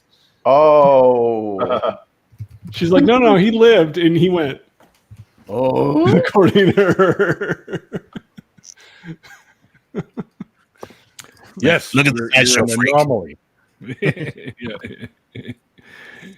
No, it's great that you beat the odds there. Yeah. Well, yeah, I love it and everything, but it's tired. It's the tired, having to explain it to everybody. Yes, I'm still alive. Thank you. Yeah, I'm still here. Stop talking to me, or quit bugging me, or I'm going to egg your house or something. No. Yeah, pretty much. The weird is when I go to the cardiac and everything, because 14 residents and fellows come in with the doctor. Like, yeah. And the doctor points at me. This is the weird one. This is the one that survived. He calls you the weird one? Yeah, my cardiologist did one time. He doesn't even say something nice, like not the miracles, or she. Sorry, yeah. Says this is the miracle. That was the pulmonologist one time. Here's the miracle case. Right. What's a pulmonologist? Of course, I'm not shouting out for miracles or anything like that. Yeah. But you know what I mean. Usually there's other terminology they use. I mean, the American colloquial miracle is just a very rare occurrence. So yeah, I get it. But yeah, there was that. But yeah, the cardiologist one time was, this is the weird one. We don't know how he lived. They specialize in your respiratory system. Respiratory. So that's okay. Cardiopulmonary is usually treated as all one system, and then cardiothoracic is the surgeon. Maybe they'll add you to textbooks. Actually, I do get to be part of the next study on Marfan's for my particular genetic mutation, because the mutation that happened to me is only present in 2 other families, recorded, of course. And they had not connected that mutation to Marfan's until our 3 families with this specific one started having events. So we get to be part of a study, or I get to be part of it, and my 2 kids now get to be part of a study on that. So that'll be interesting to see how they do that with privacy and everything, because I'm like, whatever you need, I'll sign whatever waiver, for you to have, because obviously this is affecting my whole family. So, and my sister now is going to be testing positive for the mutation too, because she has what's called medullary sponge kidney, which is caused by Marfan's, but all it does is give you really, kidney stones. But her 2 kids are extraordinarily tall for their age. They're in the 99th percentile, and that's a dead giveaway for Mar fans, because her husband is only 6 foot and she's 5'4", and her 2 kids are going to be like 6'8", 6'9". Oh yeah, they're them some. Can you imagine? And like people like us, we just can't gain weight either, or at least muscle mass. We could weight train all day long, and it's never going to happen because the connective tissue is never actually generated. So all we do is generate scar tissue. So you mean you're not capable of gaining? We're weight? not capable of building muscle mass. Oh, so you're an ectomorph, pretty much. Sure. Bodybuilding term. Sorry. So that's me. I felt that. But yeah, I mean, like, I can gain strength, but I can't gain muscle mass. So like, I can do like lunges and stuff to make my legs stronger, but they'll never like grow in muscle mass. I have to actually just make what I have currently what it is. So yeah. Is there a surgery that can fix that? No, CRISPR.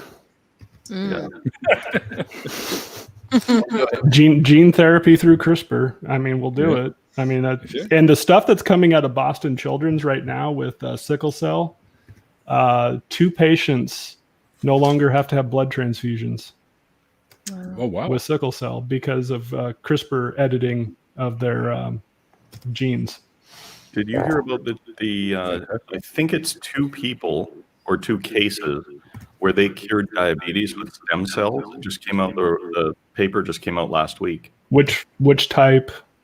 Oh, I can't remember off the top of my head, but it was like this. It was a big breakthrough.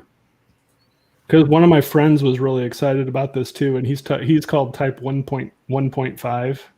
He's the autoimmune caused diabetes, which I guess they call type 1.5. I don't know why, but I never really heard it that way. But that was type 1, and then type 2 is like after, like through your diet and stuff. Type 1 is like you're born with it, but he didn't like turn diabetic until much later in life because his body attacked his pancreas. Type of thing. So that's the way he talked to me about it, and he has it, so I'm not going to tell him he's an idiot because be like, I don't want to know actually somebody who's dealing with it. Yeah. Well, so yeah, the cool part is that my kids will be monitored and have echoes every year, and their surgery will be planned, and not like me. So their chance of surviving is really... their life expectancy is normal. Oh, wow. That's wonderful. They may have problems, quote unquote, like with muscle tiredness, fatigue, things of that nature, but and then the fact that they can't play any contact sports, so no hockey, basketball, or football. But other than that, they can lead normal lives. Well, Swede, you were telling us about with your running athleticism that you had, because your valve wasn't operating properly or something like that, that it was my valve was regurgitating and it was aneurysed. But your kids aren't going to experience that, are they?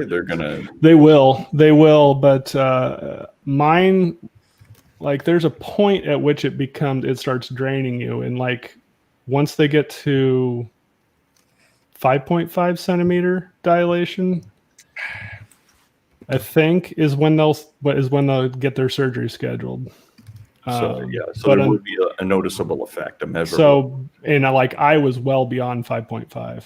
Yeah. For most of my life. How I lived as long as I did, and then how it didn't kill me when it happened instantly is like one of those, like, we'll never know. Doctors will be scratching their heads for centuries. But it's fucking guy, sweet dude. But I reiterated to him and everything, and even the cardiologist and other things, is that my set of symptoms was exactly what John Ritter's were, and they kept doing the same thing to me that they were doing to him, was diagnosing it as a heart attack instead of a problem with the aorta, which in Ritter's case killed him. In my case, I had just offhand remarked that I'd been tested for Marfan's, and all of a sudden it clicked in one guy to have a CT scan done on me. So that's the only reason I'm alive, is because of that passing comment. Wow. but that to me, that just tells you that freakishly tall. As a patient, the more you tell your doctors, the better. Like just verbal diarrhea. If something's wrong, just keep talking until something clicks in their head of something of whatever. And the nurses too, because the nurses will be like, "Oh, well, yeah, I read about this too," and they'll go tell the doctor or whatever. Because I think it was a nurse that overheard me say it, and then told the doctor, and then they went. So fuck yeah, nurses. Yeah. Oh yeah. Doctors may have the prescription pamphlet, but the nurses know what the fuck they're doing. Oh yeah. Even at I dated a nurse in college, and she's a flight nurse now, and she says her job description is to prevent doctors from killing their patients.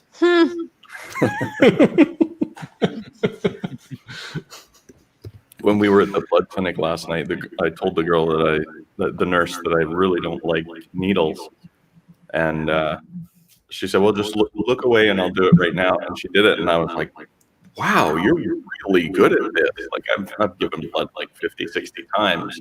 And she just went perfectly, like, bonk, and I barely felt it. It was awesome. Nope. It helps if you have good veins.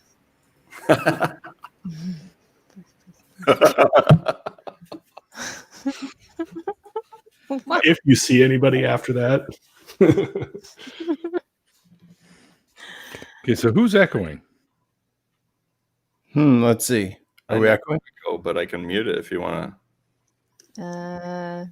'Twas Swede. No, it's not me. No, it was Randolph. No, I was muted while I muted. Yeah, I muted Randolph when that was going on, and it wasn't. We're still getting it though. That's weird. Okay, is it me? Am I kicking back? It's Swede. Oh, I never echo, says Sweden. It's him this time. We narrowed it down to you, sir. And now it's gone. Maybe it's only certain people. No, it's miracle boy. You're echoing. Or maybe it's only when he leans toward the mic. Yeah. Could be. Well, it's fixed now. Is it? Whatever it was. Hello? Doesn't matter, because I got to bring this to an end, you guys. So okay. Yeah, 45-minute warning. Let me start. That's not the 45-minute warning. I actually have to go. So I have to bring this to a close now. So unfortunately, but you can't stay here. We don't have to go. Oh, actually, we can stay here, but you can't be here anymore. Genesis Undead, I need your Twitter account. I've been asking the private chat for. What? Damn it, Randolph! I've been completely out of it. Damn it, Jen! It's Genesis Talk Undead. about this afterwards. It's Genesis Undead. Yeah. I see my face flash by in there. I don't know what that's all about, but it's hilarious. I'll never slow down those images so that you can tell them apart individually. Oh, I can slow them down. I already know what they are. All right. But I'm not going to. My guest tonight, Las Lugosi. It's like a tongue twister almost. Was a great guest. If you guys missed the interview, there is a link for it down below in the chat there. Also, thanks you guys. It's great having everybody in. And what was that one? I missed that. Oh, coins. Was it? I didn't even hear it that time. I'm like immune to it now. If you can be, never fucking mind. I don't know where my head's at. No, anyway, so, the sound of your phone.